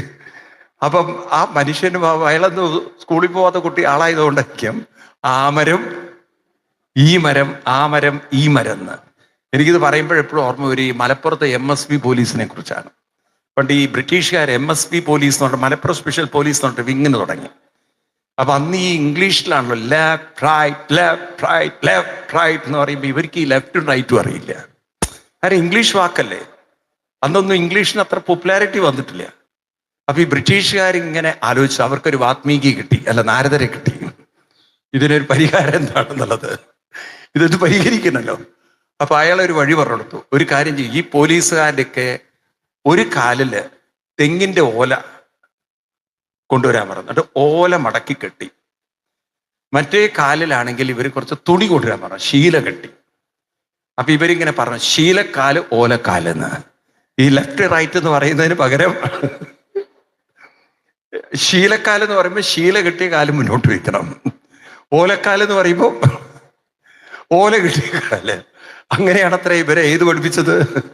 മാർച്ചിങ് പഠിപ്പിച്ചത് എന്ന് പറഞ്ഞ പോലെ. അപ്പൊ അതിനൊരു പരിഹാരം അവർ കണ്ടെത്തി. ഇവർക്ക് ഇംഗ്ലീഷ് അറിയില്ല എന്നതുകൊണ്ട് അത് പഠിപ്പിക്കാതിരുന്നില്ല. ഇതൊരു പരിഹാരമാക്കി. കേട്ടിട്ടുണ്ടോ ഈ കഥ നിങ്ങൾ? ഇതുപോലെയാണ് ഈ രത്നാകരന്റെ പാവം കഥ പറയുക. ഈ പാവത്തിനെ കൊണ്ട് ആമരം ഈ മരം, ആമരം ഈ മരം. ഇതെന്ത് മരം? രാമായണത്തിൽ അങ്ങനെയില്ല. രാമായണത്തിൽ അദ്ദേഹത്തിന് രാമരാമ എന്നാണ്. പിന്നെ അദ്ദേഹം ജപിച്ചത് മരാമരേതി ജപിച്ചു എന്നൊക്കെയാണ്. എന്തായാലും നാരദ രാമരാമ എന്ന് പറഞ്ഞു. ഈ മരാമരാമ രാമ രാമ രാമ രാ എന്നുള്ളത് ആ അർത്ഥത്തിലാവില്ല. രാമരാമ എന്നുള്ളത് ആവർത്തിക്കുമ്പോൾ എന്തായി മാറും? രാമരാമ രാമ രാമ രാമ രാമ രാമ രാന്നായി മാറും അല്ലേ? ആ ഒരു ആവർത്തിക്കാൻ അദ്ദേഹത്തിനോട് പറഞ്ഞു എന്നാണ്. അപ്പൊ മന്ത്ര ആവർത്തനം എന്താണ്? മന്ത്ര ആവർത്തനം ഇത് നമ്മളൊക്കെ ചെയ്യേണ്ട കാര്യമാണ്. മന്ത്രജപമാണ് ഹിന്ദുക്കൾ ഇല്ലാതെയാക്കിയത്. എത്ര മന്ത്രം ജപിക്കുന്നോ അത്ര മനസ്സ് വികസിക്കും. എത്ര മന്ത്രം ജപിക്കുന്നോ അത്ര മനസ്സ് ശക്തിപ്പെടും. എത്ര മന്ത്രം ജപിക്കുന്നോ അത്ര മനസ്സിന് പ്രശ്നങ്ങളെ മറികടക്കാനുള്ളൊരു ശക്തി വരും. മനസ്സിന്റെ ശക്തി മന്ത്രമാണ്. ഇത് നമ്മൾ പഠിക്കണം. എന്താ മനസ്സിന്റെ ശക്തി? മന്ത്രത്തിലൂടെ മാത്രമേ മനസ്സിന് ശക്തി നേടാൻ സാധിക്കും. ഇതാരും നമുക്ക് പറഞ്ഞു തന്നില്ല. അപ്പൊ നിങ്ങൾക്ക് മനോബലം വേണമെങ്കിൽ എന്ത് വേണം? മന്ത്രജപം വേണം. ഡെയിലി മന്ത്രം ജപിക്കുന്നവർ എത്ര പേരുണ്ട്? ഏത് മന്ത്രം ജപിച്ചോളൂ. അപ്പൊ ഇപ്പോഴും അതൊന്നും കൊണ്ടു നടക്കാത്തവരുണ്ട് എന്നർത്ഥം. അപ്പൊ മന്ത്രമാണ് മനസ്സിന്റെ ശക്തി. മന്ത്രത്തിലൂടെ മാത്രമേ മനസ്സിന് എന്ത് കിട്ടുള്ളൂ? ഉറക്കെ പറയൂ. ശക്തി കിട്ടുള്ളൂ. ശക്തി വേണോ? ശക്തി വേണോ? വേണ്ട. എങ്കിൽ എന്ത് വേണം? മന്ത്രജപം തന്നെ വേണം. അപ്പൊ അങ്ങനെ രത്നാകരൻ മന്ത്രം ജപിച്ച് ജപിച്ച് ജപിച്ച് ജപിച്ച് ജപിച്ച് പിന്നെയാണ് നമ്മുടെ അടുത്ത കഥ കിടക്കുന്നത്. വാത്മീകമായി എന്ന് പറഞ്ഞാൽ എന്താണ്? ഇദ്ദേഹത്തിന് ചുറ്റും പുറ്റുവന്ന് നിറഞ്ഞു നോക്കളെ. സത്യത്തിൽ വാത്മീകി രാമായണത്തിൽ ഇത്തരം ഒന്നുമില്ല കേട്ടോ. നമ്മൾ വാത്മീകി രാമായണം നോക്കുമ്പം ഈ ഇദ്ദേഹം ഒരു കള്ളനൊന്നും അല്ല. ഇദ്ദേഹം ഒരു ബ്രാഹ്മണ കുലത്തിൽ ജനിച്ച് അങ്ങനെ വഴിതെറ്റിപ്പോയ ഒരാളായിട്ടാണ് അവിടെ കാണുന്നത്. അപ്പം ഇദ്ദേഹം വാത്മീകിയായി. എന്താണ് അതിന്റെ അർത്ഥം മനസ്സിലാക്കേണ്ടത്? ഒരു ജീവനുള്ള ഒരാളുടെ ശരീരത്തിന് ചുറ്റും പുറ്റു വന്ന് നിറയോ? അങ്ങനെ നിറയോ? അതൊക്കെ നമ്മൾ കുറച്ചൊരു കോമൺ സെൻസ് ഒക്കെ വെച്ച് ചിന്തിക്കണ്ടേ? ഒരു ജീവനുള്ള ഒരാളുടെ ശരീരത്തിന് നേരെ പുറ്റു വന്ന് നിറയുന്നില്ല. അതൊരു എന്താണ് ആലങ്കാരിക ഭാഷ എന്ന് പറയില്ലേ? ഒരു എന്താണ് അദ്ദേഹത്തിന്റെ തപസ്സിന്റെ മഹത്വം കാണിക്കാനായിട്ട് പറയുന്ന ഒരു ഭാഷ ഏറ്റെടുത്താൽ മതി. അല്ലാതെ അങ്ങനെ ഒരു പുറ്റ് വന്ന് നടന്നതല്ല അത്. നമ്മളെന്താ മനസ്സിലാക്കേണ്ടത്? ഈ ശരീരമാകുന്ന പുറ്റിൽ നിന്നും ഉണർത്തെഴുന്നേറ്റവൻ നർത്തെടുക്കണം. ഏതിൽ നിന്ന്? ശരീരമാകുന്ന പുറ്റ്. അങ്ങനെ ശരീരം പുറ്റാണോ? പുറ്റെന്ന് പറയുന്നത് എന്താ? അങ്ങനെ അർത്ഥം. പുറ്റെന്ന് പറയുന്നത് മണ്ണെന്നുള്ള അർത്ഥത്തിലല്ല. പുറ്റെന്ന് പറയുന്നത് പഞ്ചഭൂതാത്മകം ദേഹം. എന്താണ്? അപ്പൊ പഞ്ചഭൂതാത്മകമായ ദേഹത്തിൽ നിന്ന്, ദേഹബോധത്തിൽ നിന്നും ആത്മബോധത്തിലേക്ക് മനസ്സുയർന്നു. ഏതാണ്? അങ്ങനെയൊന്നും പറഞ്ഞപ്പോൾ നിങ്ങൾക്ക് ഇത് മനസ്സിലാവില്ല. അതൊക്കെ നമ്മൾ ആ വേദാന്ത ശാസ്ത്രത്തിൽ അങ്ങനെ ഒരു വാക്കുപയോഗിക്കും. അപ്പൊ ഇവിടെ നമ്മൾ മനസ്സിലാക്കേണ്ടത്, നമ്മളിൽ രണ്ട് ഭാവങ്ങളുണ്ട്. അത് ഒന്നാമത്തെ ഭാവം എന്ന് പറഞ്ഞാൽ, ഒരനുഭവം നമ്മുടെ ജീവിതത്തിൽ വരുമ്പോൾ അനുഭവിക്കുന്നവനാവുക. ആരാവുക? ഭോക്താവ് എന്ന് പറയും. അനുഭവിക്കുന്നവനാവുക. അല്ലെങ്കിൽ അതിന്റെ നിരീക്ഷകനാവുക. ആരാവുക?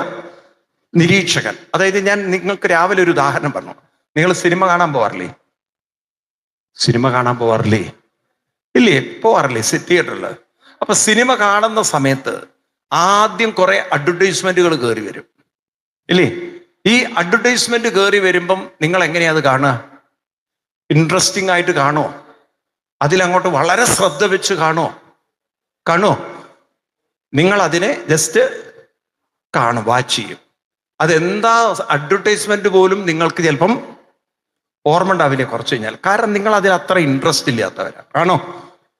ആണോ അല്ലയോ? എന്നാ സിനിമ തുടങ്ങിയാലോ? അഡ്വർടൈസ്മെന്റ് കാണുന്ന പോലെയാണോ സിനിമ കാണുക? നമ്മൾ അതിൽ കുറച്ചുകൂടി ഇൻവോൾവ്മെന്റ് ആവും. അപ്പൊ ഇൻവോൾവ്മെന്റ് വരുമ്പോൾ നമ്മൾ അനുഭവിക്കുന്നവനായി മാറി. അഡ്വർടൈസ്മെന്റ് കാണുമ്പോൾ നമ്മൾ കേവലം ആരായി? കാഴ്ചക്കാരനായി. ഒന്ന് കാഴ്ചക്കാരനാണ്, മറ്റേത് വെറും കാഴ്ചക്കാരൻ മാത്രമല്ല, അത് ഇൻവോൾവ് ചെയ്യുന്ന ഒരാളായി, അനുഭവിക്കുന്നവനായി മാറി. ഇത് തന്നെയാണ് ജീവിതവും. നമ്മുടെ ജീവിതത്തിൽ നമ്മൾ അനുഭവിക്കുന്നവരായി മാറുമ്പോഴാണ് അനുഭവങ്ങളൊക്കെ നമ്മളെ സ്വാധീനിക്കുന്നത്. നമുക്ക് ആരായി മാറാം? കാഴ്ചക്കാരനായിട്ട് മാറാൻ സാധിക്കും. അപ്പൊ അത് കാണണമെങ്കിൽ, ആ കാഴ്ചക്കാരനാവണമെങ്കിൽ അത്രയും നമ്മൾ മനസ്സിനെ പരിശീലിപ്പിച്ച് എടുക്കണം. ഉള്ളിൽ ജപിച്ച് അത് കാണാൻ നമുക്ക് സാധിക്കണം. അപ്പോഴേ നമുക്ക് ആരായി മാറാൻ പറ്റുള്ളൂ? ഒരു കാഴ്ചക്കാരനായി കാണാൻ സാധിക്കുള്ളൂ. ഇതിന് സാക്ഷിഭാവം എന്നൊക്കെ പറയും. എന്തായാലും ഇത്രയെങ്കിലും മനസ്സിലാക്കുക. രത്നാകരൻ അവസാനം ആരായി മാറി? വാത്മീകി മഹർഷി. അപ്പൊ വാത്മീകി എന്ന് പറഞ്ഞാൽ എന്താണ്? നേരത്തെ എല്ലാം അനുഭവിക്കുന്നവനിൽ നിന്നും ഇപ്പോൾ അറിയുന്ന ഒരു കാഴ്ചക്കാരനായി മാറി. അദ്ദേഹത്തിനെ ഒന്നും ബാധിക്കാത്തവനായി മാറി. ജീവിത അനുഭവങ്ങളെ എങ്ങനെ തരണം ചെയ്യാനുള്ള കരുത്തുള്ളവനായി മാറി. ആ മഹർഷിയുടെ ആശ്രമത്തിലേക്കാണ് രാമനും ലക്ഷ്മണനും എല്ലാവരും എത്തിച്ചേർന്നത്.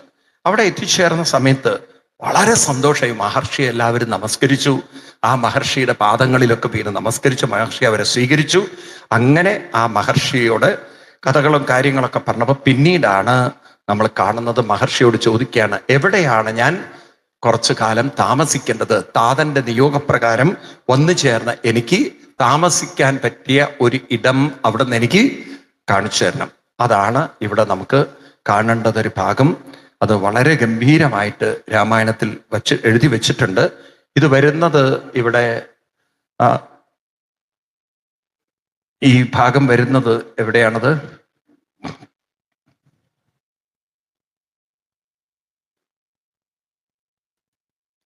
ഭരതസംഗമത്തിന് ശേഷമാണ് അല്ലെ? ഭരതസംഗമത്തിന് ശേഷമാണത് അല്ലെ?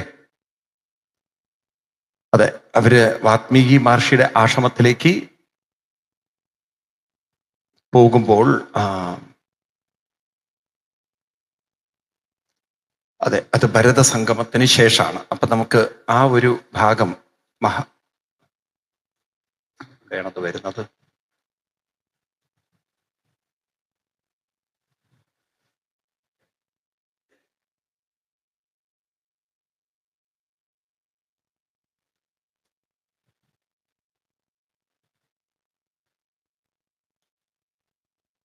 ശ്ലോക നമ്പർ ആർക്കെങ്കിലും കിട്ടുന്നുണ്ടോ?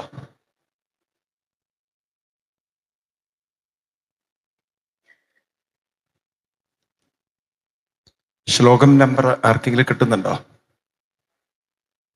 അതെ, അത് വരുന്നത് ഇവിടെയാണ്. 1940 അല്ലേ? അതല്ലേ ശ്ലോകം? ആ ശ്ലോകം ഭാഗത്ത്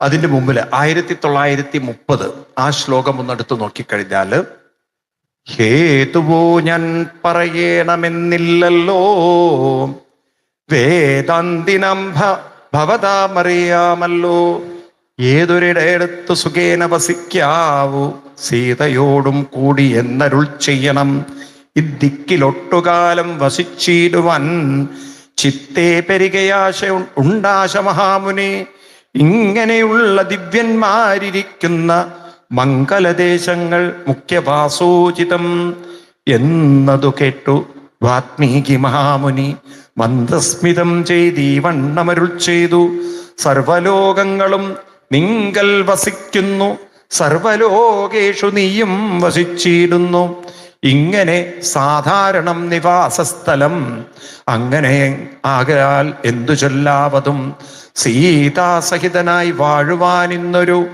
ദേശം വിശേഷേണ ചോദിക്ക കാരണം. പിന്നീട് അങ്ങോട്ട് ഒരു വർണ്ണനയുണ്ട്. എങ്ങനെയുള്ളവരുടെ ഹൃദയത്തിലാണ് രാമ അങ്ങ് വസിക്കേണ്ടതെന്ന്. കുറേ മനോഹരമായ വരികൾ. സന്തുഷ്ടരായി സമദൃഷ്ടികളായി ബഹുജന്തുക്കളിൽ ദ്വേഷഹീനമതികളായി ശാന്തരായി നിന്നെ ഭജിപ്പവർ തമ്മുടെ സ്വാന്തം നിനക്കൂ സുഖവാസമന്ദിരം,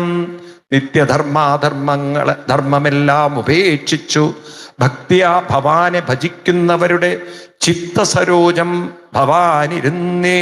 ഇരുന്നീടുവാൻ ഉത്തമമായി വിളങ്ങിയിടുന്ന മന്ദിരം തുടങ്ങിയിട്ടുള്ള വരികൾ. അതായത് രാമനോട് പറയുന്നത് ഏത് ഹൃദയത്തിലാണ് രാമൻ പോയി വസിക്കേണ്ടത്. അപ്പൊ ആ മനസ്സിന്റെ കുറെ യോഗ്യതകളെ പറയുകയാണ്. അപ്പൊ നമ്മൾ പലപ്പോഴും മനസ്സിലാക്കാതെ പോയൊരു കാര്യം, ഭാരതീയ ഈശ്വര സങ്കല്പം കണ്ണിന് മുന്നിൽ കാണുന്ന ദേവീദേവഭാവത്തിൽ നിൽക്കുന്നതല്ല, ഒരു ക്ഷേത്രത്തിൽ മാത്രം ഒതുങ്ങി നിൽക്കുന്നതല്ല. ഇപ്പൊ രാമനോട് ഒരു ക്ഷേത്രത്തിൽ പോയിട്ടിരിക്കാനല്ല പറയുന്നത്. രാമനോട് പറയുന്നത് നേരത്തെ പറഞ്ഞ സന്തുഷ്ടരും സമചിത്തരും സമതൃക്കുകളും മനസ്സിന് സന്തോഷവും സംതൃപ്തിയും ഒക്കെ ഉള്ള ചില ഗുണങ്ങൾ, ക്വാളിറ്റീസ്, അട്രിബ്യൂട്ട്സ് ഉള്ള അത്തരം മനസ്സിലാണ് അങ്ങ് പോയി വസിക്കേണ്ടതെന്ന് പറയുമ്പോൾ, ഭഗവാൻ വസിക്കേണ്ടത്, ഭഗവാൻ നിത്യശുദ്ധ ബുദ്ധബോധമാണ്, എങ്കിലും നമുക്ക് അനുഭവിക്കാൻ രൂപത്തിൽ ഭഗവാൻ വസിക്കേണ്ടത് നമ്മുടെ ഓരോരുത്തരുടെയും മനസ്സിലാണ്, അനുഭവ രൂപത്തിലാണ്, സ്മരണയുടെ രൂപത്തിലാണ്. അപ്പൊ ആ സ്മരണയുടെ രൂപത്തിൽ ഭഗവാൻ നമ്മുടെ ഉള്ളിൽ ഇരിക്കണമെങ്കിൽ നമ്മൾ മനസ്സിനെ അങ്ങനെ പാകപ്പെടുത്തി എടുക്കണം. അപ്പൊ നോക്കൂ നിങ്ങൾ, ഇവിടെ 2 തരം മനസ്സ് നമുക്കുണ്ടാക്കാം. ഒന്ന്, നമ്മുടെ പ്രശ്നങ്ങളും നമ്മുടെ ചിന്തകളും നമ്മുടെ ആലോചനകളും നമ്മുടെ കാര്യങ്ങളും കുത്തി നിറച്ചിട്ടൊരു മനസ്സ്. അപ്പൊ നിങ്ങളുടെ വീട്ടിലൊരു ഗസ്റ്റ് വരുന്നു, വേണ്ടപ്പെട്ട ഒരു ഗസ്റ്റ്, ഒരു സ്വാമിജി വരുന്നു. അപ്പൊ അദ്ദേഹം 2 ദിവസം അവിടെ താമസിക്കുന്നു എന്ന് പറയുന്നു. അപ്പൊ നിങ്ങളൊരു മുറി ഒഴിഞ്ഞു കൊടുക്കണം. അപ്പൊ നിങ്ങൾ എന്ത് ചെയ്യും? നിങ്ങളുടെ ഡ്രസ്സും സാധനങ്ങളൊക്കെ അവിടെ ഉണ്ടെങ്കിൽ എന്ത് ചെയ്യും? അതെല്ലാം അവിടെ നിന്ന് മാറ്റി ആ റൂം നല്ല വൃത്തിയാക്കി വെടുപ്പാക്കി നിങ്ങൾ വെക്കും, ആണോ? കാരണം അദ്ദേഹത്തിന് താമസിക്കാൻ യാതൊരു ബുദ്ധിമുട്ടും അവിടെ ഉണ്ടാവരുത്, ആണോ ഇല്ലയോ? ഇനി നിങ്ങൾ മുന്നിൽ രാമൻ വന്നിട്ട് പറയുകയാണ്, രാമൻ നമ്മുടെ മുന്നിൽ വന്നിട്ട് പറയാം, എനിക്ക് നിങ്ങളുടെ മനസ്സിൽ വസിക്കണം എന്നുണ്ട്, പക്ഷെ നിങ്ങളുടെ സാധനങ്ങളൊക്കെ ഒന്ന് മാറ്റുമെന്നു. മനസ്സിലായില്ല? മുറിയുടെ കാര്യം മനസ്സിലായി, അത് മനസ്സിലാക്കാൻ ബുദ്ധിമുട്ടില്ല. മുറിയിൽ ഇപ്പൊ എന്തെങ്കിലും വൃത്തികേട തുണിയോ അതോ ഇതൊക്കെ ഉണ്ടെങ്കിൽ നമുക്ക് വാരി വലിച്ചിട്ട് എല്ലാം കൂടി അടുത്ത മുറി കൊണ്ട്, ഇനിയിപ്പോൾ ആരും കാണാതിരിക്കും, കട്ടിൻ്റെ അടിയിൽ കൊണ്ടുപോയി വേറെ തുണിയിട്ട് അല്ലേ എല്ലാം കൂടി മൂടി വയ്ക്കാം. അപ്പൊ അവർ വിചാരിക്കില്ല നമ്മുടെ വീട്ടിൽ ഇത്രയും കച്ചറകളൊക്കെ ഉണ്ട് എന്നുള്ളത്. അതൊക്കെ നമുക്ക് ചെയ്യാം. ഇപ്പൊ രാമൻ നമ്മളോട് പറയാണ്, നിങ്ങളുടെ മനസ്സിൽ കുറച്ചു കാലം എനിക്ക് വസിക്കണം എന്നുണ്ട്, പക്ഷെ നിങ്ങളുടെ മനസ്സിലുള്ള വേണ്ടാത്ത ഇതൊക്കെ ഒന്ന് മാറ്റിയാൽ ഞാൻ അവിടെ താമസിച്ചോളാം എന്ന് പറഞ്ഞാൽ നിങ്ങൾ എന്താ പറയാ? അതാണ് ഒരു ബുദ്ധിമുട്ട്. ബാക്കിയൊക്കെ കുഴപ്പമില്ല. ഏതാ ബുദ്ധിമുട്ട്? ഈ മനസ്സിലുള്ള വേണ്ടാത്ത ചിന്തകളെ മാറ്റിത്തരാൻ എനിക്ക് അത്ര എളുപ്പത്തിൽ പറ്റില്ല. രാമ ഒരാഴ്ച കഴിഞ്ഞിട്ട് പറയാമെന്ന്. ഇപ്പം പറ്റില്ല. അരെ ഇപ്പൊ അതിലിങ്ങനെ നടന്നു കഴിഞ്ഞ് കിടക്കാൻ അല്ലേ? അപ്പൊ ഉള്ളിലുള്ള ആ ചിന്തകൾ മാറ്റിയാലേ ആരവിടെ വരുള്ളൂ? ഭഗവാൻ വരുള്ളൂ. അപ്പൊ ആരുടെ മനസ്സിൽ കച്ചറകളൊക്കെ മാറ്റിയിട്ടുണ്ടോ? രാമ അത്തരം മനസ്സിൽ പോയി രാമൻ പോയി വസിച്ചാലെന്ന്. ഇപ്പോ ഇവിടെ വന്നിട്ട് രാമൻ പറഞ്ഞാൽ എത്ര പേരുടെ മനസ്സ് ഈ പറഞ്ഞ രൂപത്തിൽ രാമന് വസിക്കാൻ മാത്രം പാകത്തിൽ ക്ലീനാക്കി വെച്ചിട്ടുണ്ട്? എന്റെ കാഴ്ച പോയി തോന്നണം. നിങ്ങൾ പറഞ്ഞത് മനസ്സിലായി. ഇപ്പൊ രാമൻ വന്നിട്ട് നമ്മളോട് ചോദിക്കുക, നിങ്ങൾ എത്ര പേരുടെ മനസ്സ് എനിക്ക് താമസിക്കാൻ മാത്രം ക്ലീനാക്കി വെച്ചിട്ടുണ്ട് ചോദിച്ചാൽ നിങ്ങൾ എത്ര പേര് യെസ് രാമ, ഉറപ്പായിട്ടും എൻ്റെ മനസ്സ് അങ്ങേക്ക് താമസിക്കാൻ അനുയോജ്യമാക്കി ഞാൻ വെച്ചിട്ടുണ്ടെന്ന് പറയാനുള്ള ധൈര്യമുള്ളവർ എത്ര പേരുണ്ട്? ഇത്രയും പേരുണ്ടല്ലോ. കുറെ പേർക്ക് കൈ ഉയർത്തണം എന്നുണ്ട്, പക്ഷെ അടുത്തുള്ളവർ കാണുമോ എന്നുള്ളൊരു പേടിയും. അവർക്കറിയാലോ നമ്മുടെ മനസ്സിന്റെ ശരിക്കുള്ള സ്വഭാവം എന്താന്നുള്ളത്. നമുക്കറിയാം മനസ്സൊക്കെ നല്ലതാണെന്ന്, മനസ്സിലായില്ലേ? ഇപ്പൊ ഞാൻ നോക്കുന്നുണ്ട് ഇവിടെ ആരൊക്കെയാ കൈ ഉയർത്തുന്നത്. ഭർത്താവ് നോക്കുന്നുണ്ട് ഭാര്യയെ, എന്നിട്ട് മതി കൈ വെക്കല്ലെന്ന്. അപ്പം ഭർത്താവിനെ അറിയാം ഭാര്യയുടെ മനസ്സ് എന്താന്നുള്ളത്, അല്ലെങ്കിൽ ഭാര്യയ്ക്ക് അറിയാം ഭർത്താവിന്റെ മനസ്സ് എന്താന്നുള്ളത്. അപ്പൊ അതുകൊണ്ട് ഇവിടെ മറ്റ് കാര്യങ്ങളൊക്കെ ഉണ്ടെങ്കിലും മനസ്സ് കുറച്ച് നേരത്തേക്ക് ആർക്ക് വിട്ടുകൊടുത്തേക്കാം? ഭഗവാന് വിട്ടുകൊടുക്കാൻ സാധിച്ചാൽ കുറെ കഴിഞ്ഞാൽ ഭഗവാൻ ആ മനസ്സിൽ സ്ഥിരമായി താമസിക്കും. നോക്കൂ, ഈ ഒരു ശ്ലോകത്തിലൂടെ നിങ്ങൾ കടന്നുപോയാൽ പുറത്തൊരു സ്ഥലമല്ല വാത്മീകി കാണിച്ചു കൊടുത്തത്. നിങ്ങൾ നോക്കൂ, ഇനി അങ്ങോട്ട് എല്ലാ ശ്ലോകങ്ങളും നോക്കും, അപ്പം നിങ്ങൾക്കത് കാണാം. ഞാൻ കുറച്ച് കൂടി ശ്ലോകം വായിക്കുകയാണേ. നിത്യവും നിന്നെ ശരണമായി പ്രാപിച്ചു, നിർദ്വന്ദ്വരായി നിസ്പൃഹരായി നിരീഹരായി ജാപകരായുള്ള മാനുഷർ. ത്വന്മന്ത്ര ജാപകരം. ഈ ജാപകരം എന്നൊക്കെ പറയണത് ഇതൊരു ഹിന്ദി എന്താണ് സാൻസ്ക്രിറ്റൈസ്ഡ് ഒരു വാക്കാണത്. ജാപം എന്നുള്ളത്, ജപം എന്നുള്ളതിന് പകരം ജാപം. അതുകൊണ്ട് ഹിന്ദിക്കാരൊക്കെ ജാപ്പുകരോ എന്ന് പറയണം. ത്വൽമന്ത്ര ജാപകരായുള്ള മാനുഷർ തന്മനപ്പങ്കജം തേ സുഖമന്ദിരം. ശാന്തന്മാരായി നിരഹങ്കാരികളുമായി ശാന്തരാഗദ്വേഷമാനസന്മാരുമായി ലോഷ്ടാശ്മകാഞ്ചന തുല്യമതികളാം ശ്രേഷ്ഠമതികൾ മനസ്തവ മന്ദിരം. നിങ്കൽ സമസ്ത കർമ്മങ്ങളും സമർപ്പിച്ചു നിങ്കലേ ദത്തമായൊരു മനസ്സോടും സന്തുഷ്ടന്മാരായി മരുവുന്നവർ മാനസം സന്തതം തേ സുഖവാസായ മന്ദിരം. ഇങ്ങനെയൊക്കെ നോക്കിക്കഴിഞ്ഞാൽ ആവർത്തിച്ച് ഇവിടെ വാത്മീകി മഹർഷി രാമനോട് പറയുന്നത് ഈ ഗുണങ്ങളൊക്കെ ഉള്ള മനസ്സിലാണ് അവിടുന്ന് താമസിക്കേണ്ടത്. മനസ്സിലാവുണ്ടോ? അപ്പൊ പുറത്ത് എവിടെയല്ല രാമനോട് താമസിക്കാൻ പറയുന്നത്. എവിടെയാണ്? അങ്ങനെയുള്ളവരുടെ ചിത്തസരോജം തേ വാസം, അവിടെയാണ് വസിക്കേണ്ടത്. അല്ലെങ്കിൽ അങ്ങനെയുള്ളവരുടെ മാനസം തേ സുഖമന്ദിരം, അങ്ങനെയുള്ളവരുടെ മനസ്സിലാണ് അങ്ങ് താമസിക്കേണ്ടത്. അപ്പം മനസ്സിലാണ് രാമനോട് താമസിക്കാൻ പറയുന്നത്. അപ്പം നമ്മൾ രാമായണം എന്തിനാ വായിക്കുന്നത്? ഇപ്പൊ ഈ കർക്കിടക മാസത്തിൽ രാമായണം എന്തിനാ വായിക്കുന്നത്? ഇനിയിപ്പോ ആ ചോദ്യത്തിന്റെ ഉത്തരം നിങ്ങൾക്ക് തരാൻ വേണ്ടിയിട്ടാണ് ഇത് പറഞ്ഞത്. എന്തിനാ കർക്കിടക മാസത്തിൽ രാമായണം വായിക്കുന്നത്? വീടിന് ഐശ്വര്യം ഉണ്ടാവാനാണോ? പിന്നെന്തിനാണ്? നമ്മുടെ മനസ്സിൽ രാമനെ സ്ഥിരമായി താമസിപ്പിക്കാനാണ് എന്ത് വായിക്കുന്നത്. അപ്പൊ ഇപ്പൊ മനസ്സിൽ ആരാ താമസിക്കുന്നത്? രാവണനോ? അത്ര മോശക്കാരാണോ നിങ്ങള്? അത് കടന്നുപോയി. ആർക്കാവോ രാവണൻ? ഇപ്പം നമ്മുടെ ഉള്ളിൽ ആരാ താമസിക്കുന്നത്? ജാമ്പവാനാണ്. ഇപ്പം നമ്മുടെ കുഞ്ഞുകുട്ടി പരാധീനങ്ങളൊക്കെ ഇപ്പം നമ്മുടെ കാമനകളാണ്, ഇപ്പം നമ്മുടെ സ്വാർത്ഥതകളാണ്. ഇപ്പൊ കാമനെ മാറ്റി രാമനെ ഇരുത്തണം. ആരെ മാറ്റണം? കാമനെ മാറ്റി രാമനെ ആക്കണം. അപ്പൊ നിങ്ങൾ എന്ത് ചിന്തിക്കുമ്പോഴും ആ ഒരു റൂട്ട് നിങ്ങൾക്ക് കാണണം. എൻ്റെ കാമനകളാണല്ലോ ഞാൻ ചിന്തിക്കുന്നത്, ഇവിടെ ആരെ വെക്കണം? രാമനെ വെക്കണം എന്ന്. അത് മാറ്റി രാമനെ വെക്കൽ അത്ര എളുപ്പമാണോ? എളുപ്പമാണോ?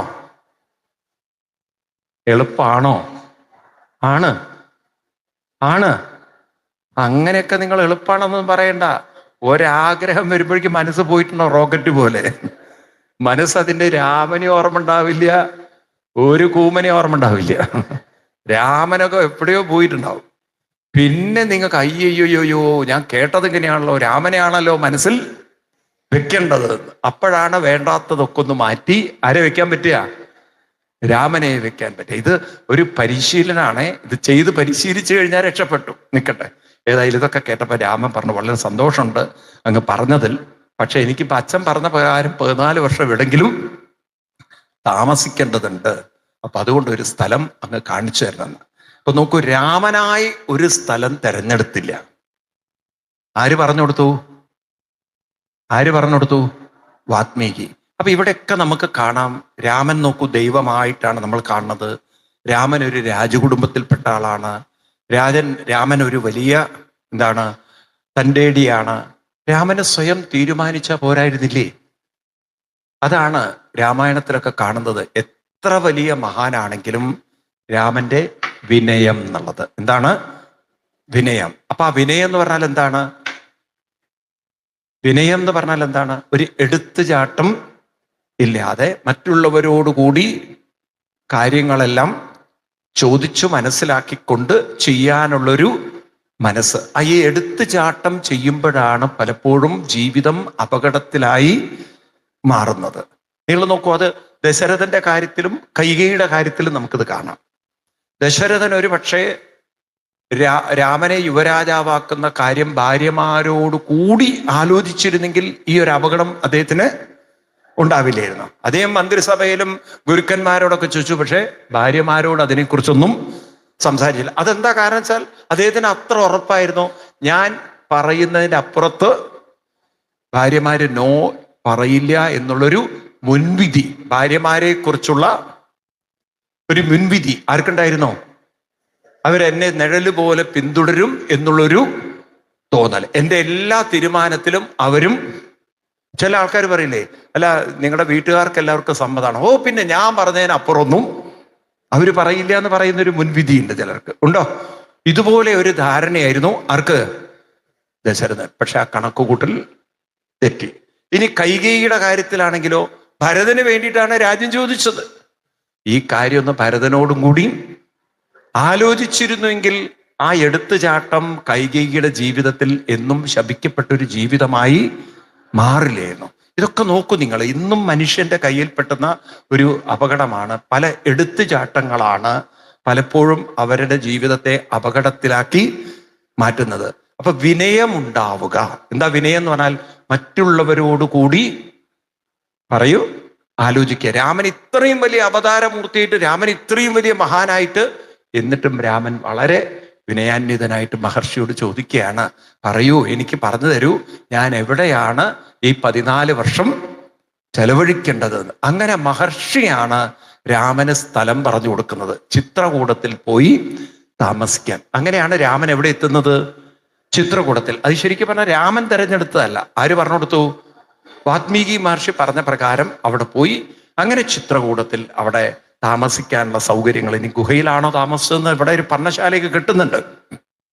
ആ പർണശാലയൊക്കെ കെട്ടി അവിടെ അങ്ങനെ താമസമൊക്കെ തുടങ്ങി. അങ്ങനെ ഇരിക്കുമ്പോഴാണ് കഥ നമ്മളെ നേരെ തിരിച്ച് അയോധ്യയിലേക്ക് കൊണ്ടുപോകുന്നത്.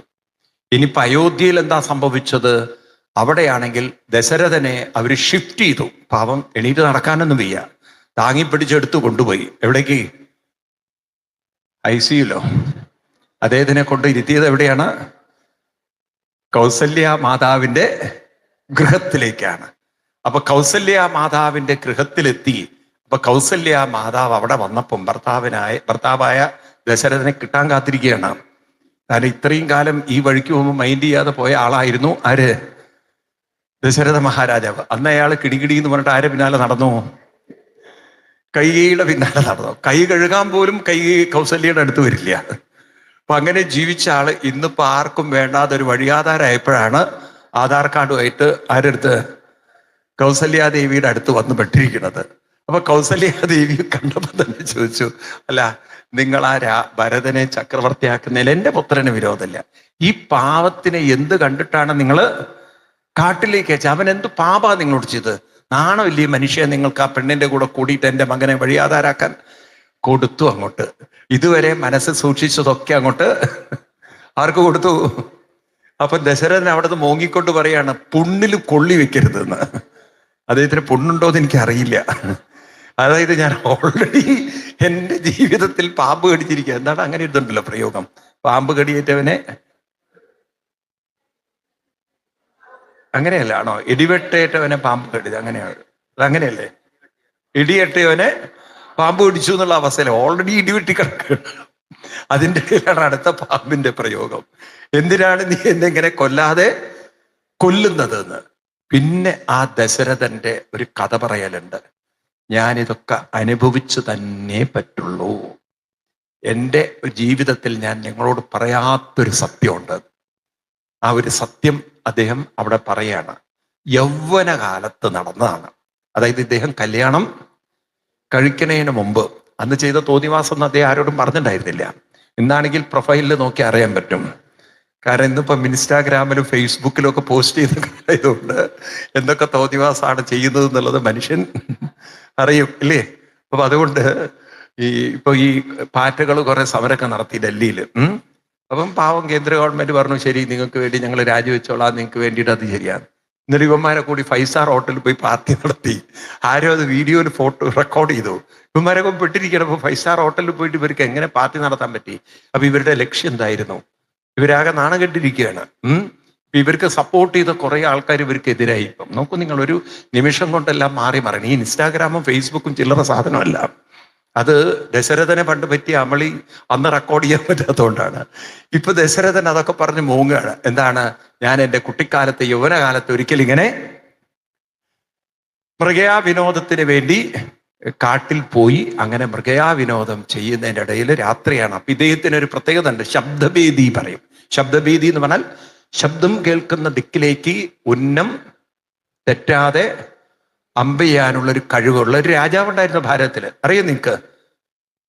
ഒരു രാജാവുണ്ടായിരുന്നു. അങ്ങനെയാണ് മുഹമ്മദ് ഗോറിയെ കൊല്ലുന്നത്.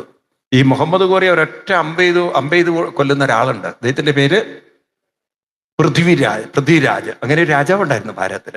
അദ്ദേഹം ശബ്ദഭീതിയാണ്. ഈ മുഗളന്മാരുണ്ടല്ലോ, ഇദ്ദേഹത്തിനെ കയ്യിൽ കിട്ടിയപ്പം കണ്ണ് രണ്ടും കുത്തി ഉടച്ചു കളഞ്ഞു. കണ്ണുടച്ച് കേടുവരുത്തി കഴിഞ്ഞാൽ, കുത്തി പൊട്ടിച്ചു കഴിഞ്ഞാൽ പിന്നെ കണ്ണെങ്ങനെയാ കാണുക? അപ്പൊ പക്ഷെ എന്നാലും അദ്ദേഹത്തിന് ശബ്ദം കേൾക്കുന്ന ദിക്കിലേക്ക് അമ്പ ചെയ്യാം. അപ്പൊ ഇതൊന്ന് കാണണം, ഈ രാജാവിനെ കാണണം എന്ന് പറഞ്ഞു. ആ കഴിവ് എങ്ങനെയാണെന്ന്. അപ്പൊ ഇദ്ദേഹത്തിന്റെ മുന്നിൽ ഒരു മണി കെട്ടിയിട്ട് പറഞ്ഞു, ആ മണിയുടെ ശബ്ദം കേൾക്കുന്നിടത്ത് അമ്പ ചെയ്യാൻ റെഡി എന്ന് പറഞ്ഞു. അപ്പൊ ഇദ്ദേഹം ഒരു നിർദ്ദേശം വെച്ചു, രാജാവ് ഉത്തരവ് തരണമെന്ന്. ആരാണ്?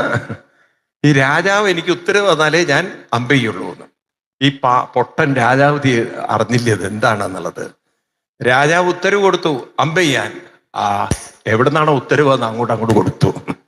മണിക്കല്ല അമ്പ് കൊടുത്തത്, ഉത്തരവ് കൊടുത്തു. അതോടുകൂടി അവന്റെ ജീവിതം ഉത്തരത്തിലുമായി. അങ്ങനെയാണ് അയാളെ കൊല്ലുന്നത്. ഇതുപോലെ ഒരു കഴിവ് ഉള്ള ആളായിരുന്നു ആര്? ദശരഥ മഹാരാജാവ്. അമ്പ ചെയ്തു. പക്ഷെ അവിടെ കേട്ട ശബ്ദം, ഇയാൾ ആനയാണെന്നാ വിചാരിച്ചത്. കാരണം ആന വെള്ളം കുടിക്കുന്ന ശബ്ദം കേട്ടത് കൊണ്ട് ആനയാണെന്നുള്ളൊരു ബോധത്തിലാണ് അമ്പ ചെയ്തത്. അപ്പോഴാണ് ഹാ എന്നൊക്കെ പറഞ്ഞ മനുഷ്യനെ പോലെ കരയുന്ന, എൻ്റെ പ്രാണനിതാ പോന്നു എന്നൊക്കെ പറഞ്ഞ് കരയുന്ന ഒരു കുട്ടി. രാജാവ് അവിടുന്ന് ഓടിപ്പിടഞ്ഞ് പോയി നോക്കുമ്പോഴാണ് ഒരു മുനികുമാരന്റെ നെഞ്ചിലേക്കാണ് അമ്പ ചെയ്തിരിക്കുന്നത്. ഭാഗ്യത്തിന് മരിച്ചിട്ടില്ല. പറഞ്ഞു, അച്ഛനും അമ്മയ്ക്കും കണ്ണ് കാണില്ല, അവർക്ക് വേണ്ടി കുടിവെള്ളം കൊണ്ടുപോവാണ്, അങ്ങന്റെ നെഞ്ചിൽ അമ്പ ചെയ്തു. അങ്ങ് എത്രയും വേഗം ഈ കുടിവെള്ളം അവർക്ക് എത്തിക്കണം. ഇയാൾ ആകെ പെടഞ്ഞുപോയി. കാരണം ഒരു വശത്ത് അച്ഛനും അമ്മയ്ക്കും കണ്ണ് കാണില്ല, ആകെ ഒരു മകനും, ഇതിനെ ആശ്രയിച്ച് ജീവിക്കണം. ഇപ്പൊ ആ ആശ്രയവും ഞാൻ ഇല്ലാതാക്കി. എന്തൊരു ദുരന്തം, എന്തൊരു വിധി. ഇത് പറഞ്ഞ് ഇദ്ദേഹം ആ മുനികുമാരന്റെ നെഞ്ചിൽ നിന്ന് അസ്ത്രം വലിച്ചെടുത്തു. കാരണം പടയണ കടന്നിട്ട് അവസാനം ആ ജീവൻ പോയി. വെള്ളവും കൊണ്ട് പോയി. അവിടെ ചെന്നപ്പോൾ കണ്ണ് കാണാത്ത അച്ഛനമ്മമാര് ശബ്ദം കേട്ട്, എന്താ ഉണ്ണി വൈകിയത്, എന്താ നീ ഇത്ര വൈകിയത്, നീ എന്താ അവിടെ ചെയ്തുകൊണ്ടിരുന്നു? പാവം പൊട്ടിക്കരയാണ്. പറഞ്ഞു, ഞാൻ ഇവിടുത്തെ ഉണ്ണിയല്ല, പുത്രനല്ല. പിന്നെ ആരാണ് അവിടുന്ന്? ഉണ്ടായ കഥകളൊക്കെ അങ്ങോട്ട് വിസ്തരിച്ചപ്പോ പൊട്ടി കരയാൻ തുടങ്ങി. അവർക്ക് വെള്ളം തന്നെ വേണ്ട. കാരണം ഇങ്ങനൊരു ദുരന്തം മകന് ഉണ്ടായല്ലോ. അതിങ്ങനെ ഓർത്ത് ദുഃഖിക്കുകയാണ്. പറഞ്ഞു, അവിടുന്ന് ഒരു ഉപകാരം ചെയ്യണം, ആ മകനെ ഒന്ന് ചിത കൂട്ടി ആ ശരീരം ഒന്ന് കത്തിക്കണം. രാജാവ് നോക്കൂ നിങ്ങൾ, അദ്ദേഹത്തിന്റെ നിയോഗം നോക്കൂ നിങ്ങൾ. വിറകൊക്കെ കൊണ്ടുവന്ന് ആ മകനെ കത്തിക്കാനുള്ള ചിത കൂട്ടി. എന്താ പറയുക, എന്താ ഇവരെ ആശ്വസിപ്പിക്കുക, എന്താ സമാധാനിപ്പിക്കുക, എന്തെങ്കിലും വാക്കുണ്ടോ? ഒന്നുമില്ല. അതിൻ്റെ ഇടയിൽ കടുങ്കൈ ചെയ്തു രണ്ടും. ഈ അച്ഛനും അമ്മയും ആ കത്തുന്ന ചിതയിലേക്ക് ചാടുകയാണ്. ആ ചാടുന്നതിന് മുമ്പ് ദശരഥന് കൊടുത്തു ഒരു ശാപം. എന്താ ശാപം? നീയും പുത്രദുഃഖത്താൽ ഇതുപോലെ മരിക്കട്ടെ. അപ്പൊ തനിക്ക് ചുറ്റും ഒരു പുത്രദുഃഖത്തിന്റെ കർമ്മ ഫലം കിടക്കുന്നുണ്ട്. ഒരു പുത്രദുഃഖത്തിന്റെ കർമ്മഫലം തന്നെ കാത്തിരിക്കുന്നുണ്ട്. അതിന്നിതാ വന്നു ചേർന്നു.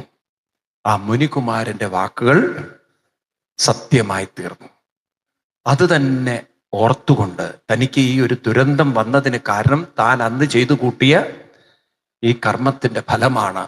അത് തന്നെ ഓർത്ത് ഓർത്ത് രാമ രാമ രാമ രാമ എന്നും പറഞ്ഞ് ദശരഥൻ മരിച്ചു.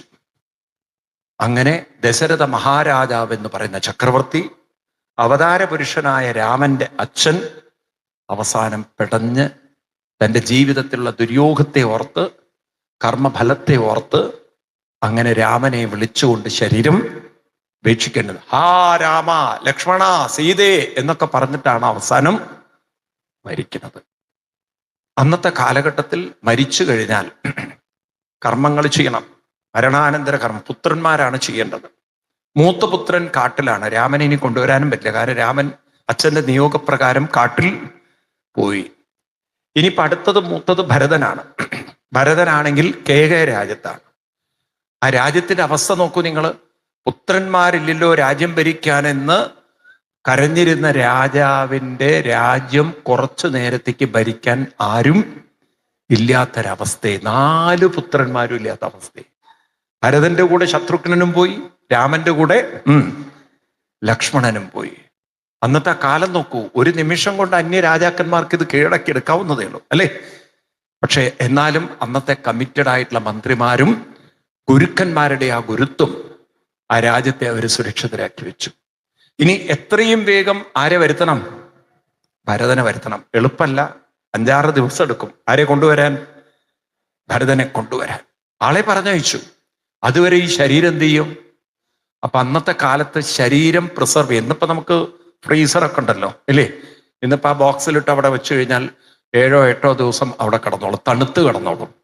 അന്ന് ശരീരത്തെ സൂക്ഷിച്ചു വെക്കാനുള്ള സംവിധാനമായിരുന്നു എണ്ണത്തോണി. അപ്പോഴേക്കും എണ്ണത്തോണി ഉണ്ടാക്കി അന്ന് എണ്ണയിലിട്ട് വെച്ചു ശരീരം.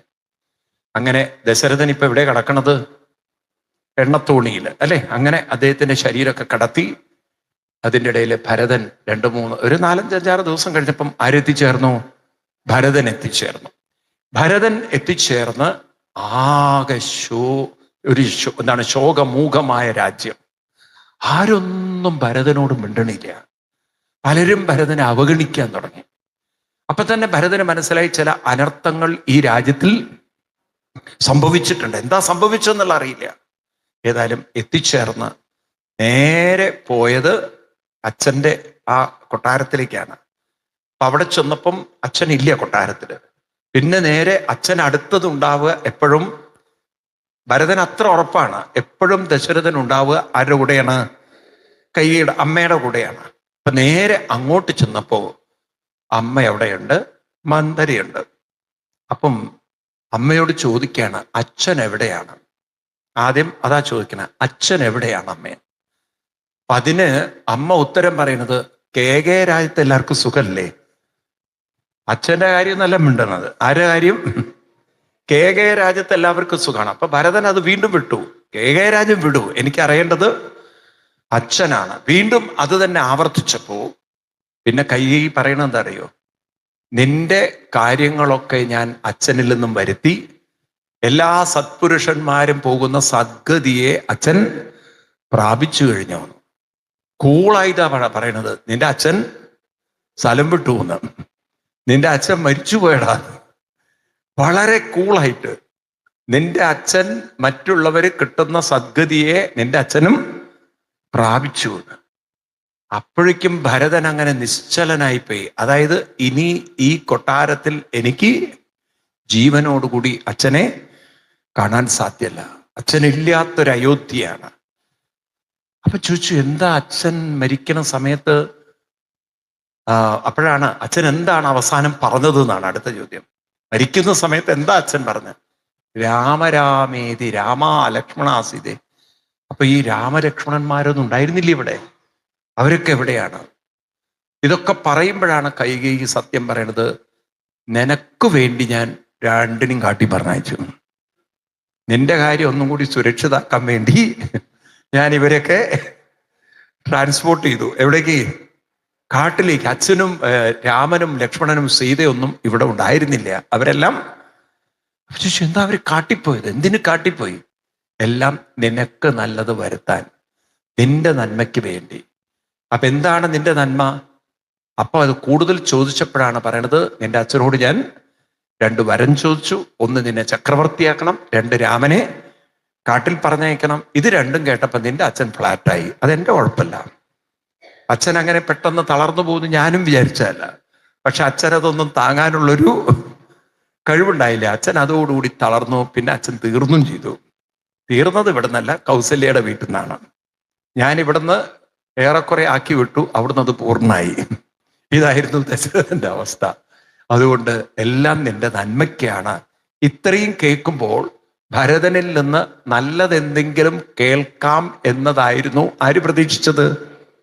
കൈകേയി. ഇനി ആ കൈകേയിയെ കൈ കഴുകി വിടുന്ന രംഗ കാണുന്നത്. അങ്ങനെ ആ ഭരതന്റെ കുറച്ച് വാക്കുകളുണ്ട്. ഒരമ്മ കേൾക്കാൻ ആഗ്രഹിക്കാത്ത ചില വരികള് 2430. ഇതൊക്കെ നിങ്ങൾ ഇടയ്ക്കിടയ്ക്കൊന്ന് വായിക്കണേ. 2430 ആരുടെ വരികളാണ്? ആരുടെ വരികളാണ്? ഭരതൻ ആരോട് പറയണ? കൈകേയിയോട് പറയാണ്. എന്തൊക്കെയാണ് പറയുന്നത്?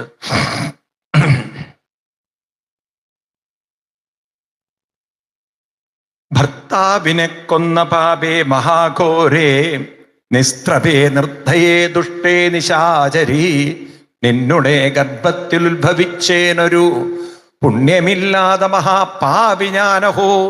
നിന്നോട് ഉരിയാടരുതിനി ഞാൻ ചെന്നു അഗ്നിയിൽ വീണു മരിപ്പനല്ലാകിലോ. കാളകൂടം കുളിച്ചിടുവാനല്ലായിൽ വാളെടുത്താശു കഴുത്തറുത്തിയിടുവൻ. വല്ല കണക്കിനും ഞാൻ മരിച്ചിടുവൻ ഇല്ലൊരു സംശയം.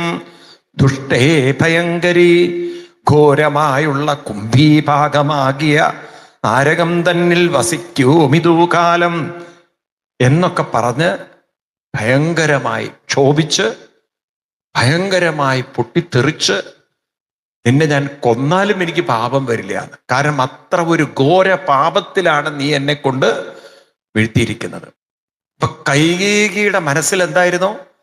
ഭരതൻ ചക്രവർത്തിയാവും, ഞാൻ രാജമാതാവാവും, കൊട്ടാരത്തിൽ എല്ലാവിധ സുഖസന്തോഷത്തോടെയും എനിക്ക് ജീവിക്കാൻ പറ്റുമെന്നൊക്കെ ഒരു കണക്ക് കൂട്ടലിലായിരുന്നു ആര്? കൈകേയി. എന്നാൽ ഇവിടെ ഭരതനിൽ നിന്ന് കേൾക്കുന്ന വാക്കുകളുണ്ടല്ലോ, ഭർത്താവിനെ കൊന്ന ഘാതകി എന്നാണ്. നീയാണ് സ്വന്തം ഭർത്താവിനെ കൊന്നത്. ഈ വാക്കുണ്ടല്ലോ, ഇത് ഭരതൻ ഇത് പറയുമ്പോണ്ടല്ലോ, ദശരഥ മഹാരാജാവിനോട് അത്രയും സ്നേഹം കാണിച്ചു നടന്ന ആളാണ് ആര്? കൈകേയി. ഏറ്റവും കൂടുതൽ ദശരഥ മഹാരാജാവ് ജീവിതത്തിൽ സമയം ചെലവഴിച്ചത് നിന്റെ കൈകൊണ്ട് തന്നെ ആ മനുഷ്യന്റെ മരണം ഉണ്ടാക്കി. നീ എത്ര സ്വാർത്ഥയാണ്, നിന്റെ മനസ്സെത്ര കുടില ബുദ്ധിയാണ്. ഒരു സ്വന്തം അമ്മയെ പോലും, സ്വന്തം അമ്മയുടെ മുഖത്ത് പോലും നോക്കിക്കൊണ്ട് നിന്റെ ഗർഭത്തിൽ വന്ന് ഞാൻ ജനിച്ചു പോയല്ലോ കോരേ മഹാപാപേ എന്ന് പറയിപ്പിക്കാൻ, ആ ഭരതനെ കൊണ്ട് പറയിപ്പിക്കാൻ കാലം കൈകേയിയെ കൊണ്ട് ആ വരം ചോദിപ്പിച്ചു അല്ലേ? ആ 2 വരങ്ങൾ ചോദിച്ചത് കൊണ്ടല്ലേ ഈ ഒരു 2 വാക്കുകളൊക്കെ കേൾക്കേണ്ടി വന്നത്? ആണോ? ഒരമ്മ കേൾക്കാൻ ആഗ്രഹിക്കാത്ത വാക്കുകളൊക്കെ ആരിൽ നിന്ന് കേട്ടു? ഭരതനിൽ നിന്ന് കേട്ടു. പലപ്പോഴും ഉണ്ടല്ലോ, ഇതൊക്കെ നമ്മൾ രാമായണം വായിക്കുന്ന സമയത്ത് ഒരു ഇമോഷണലായി കഥയായി നമുക്കിതൊക്കെ വായിക്കാം. പക്ഷേ ഇതിനപ്പുറത്ത് ഞാൻ നേരത്തെ പറഞ്ഞതുപോലെ പല എടുത്തുചാട്ടങ്ങൾ പിന്നീട് നമ്മളെ കൊണ്ടെത്തിക്കുന്നത് ഒറ്റപ്പെടലിലായിരിക്കും, കുറ്റപ്പെടുത്തലിലായിരിക്കും. മനുഷ്യനതൊരിക്കലും അറിയുകയില്ല. ആ സമയത്ത് തൻ്റെ സ്വാർത്ഥത, തൻ്റെ കാമന അതൊക്കെ പൂർത്തീകരിച്ചാൽ നാളെ എല്ലാം ശരിയാവും എന്നുള്ളൊരു തോന്നലിൽ മനുഷ്യൻ അങ്ങനെ ജീവിക്കും. പിന്നീടാണ് ഇതെല്ലാം തൻ്റെ ജീവിതത്തിൽ കാർമേഘങ്ങളായി, ദുഃഖങ്ങളായി, ദുരിതങ്ങളായി തിരിച്ചു വരുന്നത്. മനസ്സിലായില്ലേ? ഇപ്പൊ ഇവിടെ ഭരതനിലൂടെ കൈകേയി ഇത് കേൾക്കുമ്പോൾ ഇപ്പൊ കൈകേയിക്കൊരു കുറ്റബോധം ഉണ്ടാവും. ഞാൻ അങ്ങനെ ആ വരങ്ങൾ ഇപ്പം ഇത് കേൾക്കുന്ന സമയത്ത് മന്ദര അടുത്തുണ്ടെങ്കിൽ ആ കൈകേയിക്ക് മന്ദരയെ കാണുമ്പോൾ എന്താ തോന്നുക? ഒരു ലഡു എടുത്തു കൊടുക്കാൻ തോന്നുമോ? മന്ദര തൊട്ടടുത്തുണ്ടെങ്കിൽ കൈകേയിക്ക് ഇപ്പൊ മന്ദരെ കാണുമ്പോൾ എന്താ തോന്നുക? അതൊന്നും മിണ്ടാത്ത നിങ്ങള് കൈകേയിക്കൊന്നും തോന്നില്ല. നിങ്ങളാണെങ്കിൽ എന്താ ചെയ്യുക? മന്ദരെ ഒറ്റ പൂശൽ വെച്ചു കൊടുക്കും. ഈ ദുഷ്ട നീ ഒരുത്തി പറഞ്ഞത് കൊണ്ടാണ് ഞാൻ അന്ന് അതിക്രമത്തിന് മുതിർന്നത്, അല്ലേ? ഇന്നിപ്പൊ കണ്ടില്ലേ എന്റെ അവസ്ഥ? ഭർത്താവും പോയി, മകനും ഉപേക്ഷിച്ചു, ഇനിയിപ്പോ എന്തോ ജീവിതം, ഇല്ലേ? ശരിയല്ലത്? ആ അവസ്ഥയിലെത്തിക്ക്. നിന്റെ ഒരുത്തിയുടെ വാക്ക് കാരണം ഞാൻ അനുഭവിക്കുകയാണ്. ഇപ്പം ചവിട്ടി പുറത്താക്കും അതിനെ, പറയൂ നിങ്ങള്. അപ്പം അതാണ് പണ്ടുള്ളവർ പറയാ, കൂട്ടുകെട്ട്. എന്താണ്? ഏത് കൂട്ടുകെട്ടിലാണ് നമ്മുടെ മനസ്സ് നിൽക്കുന്നത് അതിനനുസരിച്ച് നമ്മുടെ മനസ്സ് രൂപപ്പെടും. മനസ്സിലായില്ലേ? മനസ്സിന്റെ അതാണ് സ്വർണം. എന്താണ്? കജ്ജളം പറ്റിയാൽ സ്വർണവും നിഷ്പ്രഭം എന്നൊക്കെ വാക്കുകളുണ്ട്. മനസ്സിലായില്ലേ? നമ്മളൊക്കെ പണ്ട് കാലത്ത് കാരണവന്മാര് പറയുന്നൊരു വാക്കുണ്ട്. എന്താണ്? സംസർഗാത് ഗുണദോഷോ ഭവന്തോ. ആളുകളോടുള്ള ഇടപഴകലിനനുസരിച്ചായിരിക്കും ഓരോരുത്തരുടെ മനസ്സും രൂപപ്പെടുന്നത്. അപ്പൊ നോക്കൂ, ഇവിടെ കൗസല്യാദേവിയുടെ അടുത്തേക്കാണ് ലാസ്റ്റ് ആർക്ക് പോവാൻ തോന്നിയത്? ദശരഥന് പോകാൻ. അതെന്താണത്? വേറൊരു വഴിയില്ലാത്തോണ്ടോ? വേറൊരു വഴിയില്ലാത്തോണ്ടായിരിക്കുമോ? അപ്പൊ എവിടെയോ കൗസല്യാദേവിയോടൊരു ആദരവും ബഹുമാനവും ആർക്കുണ്ട്? ദശരഥന്. അതെന്താണ് ആ ആദരവും ബഹുമാനത്തിനും കാരണം?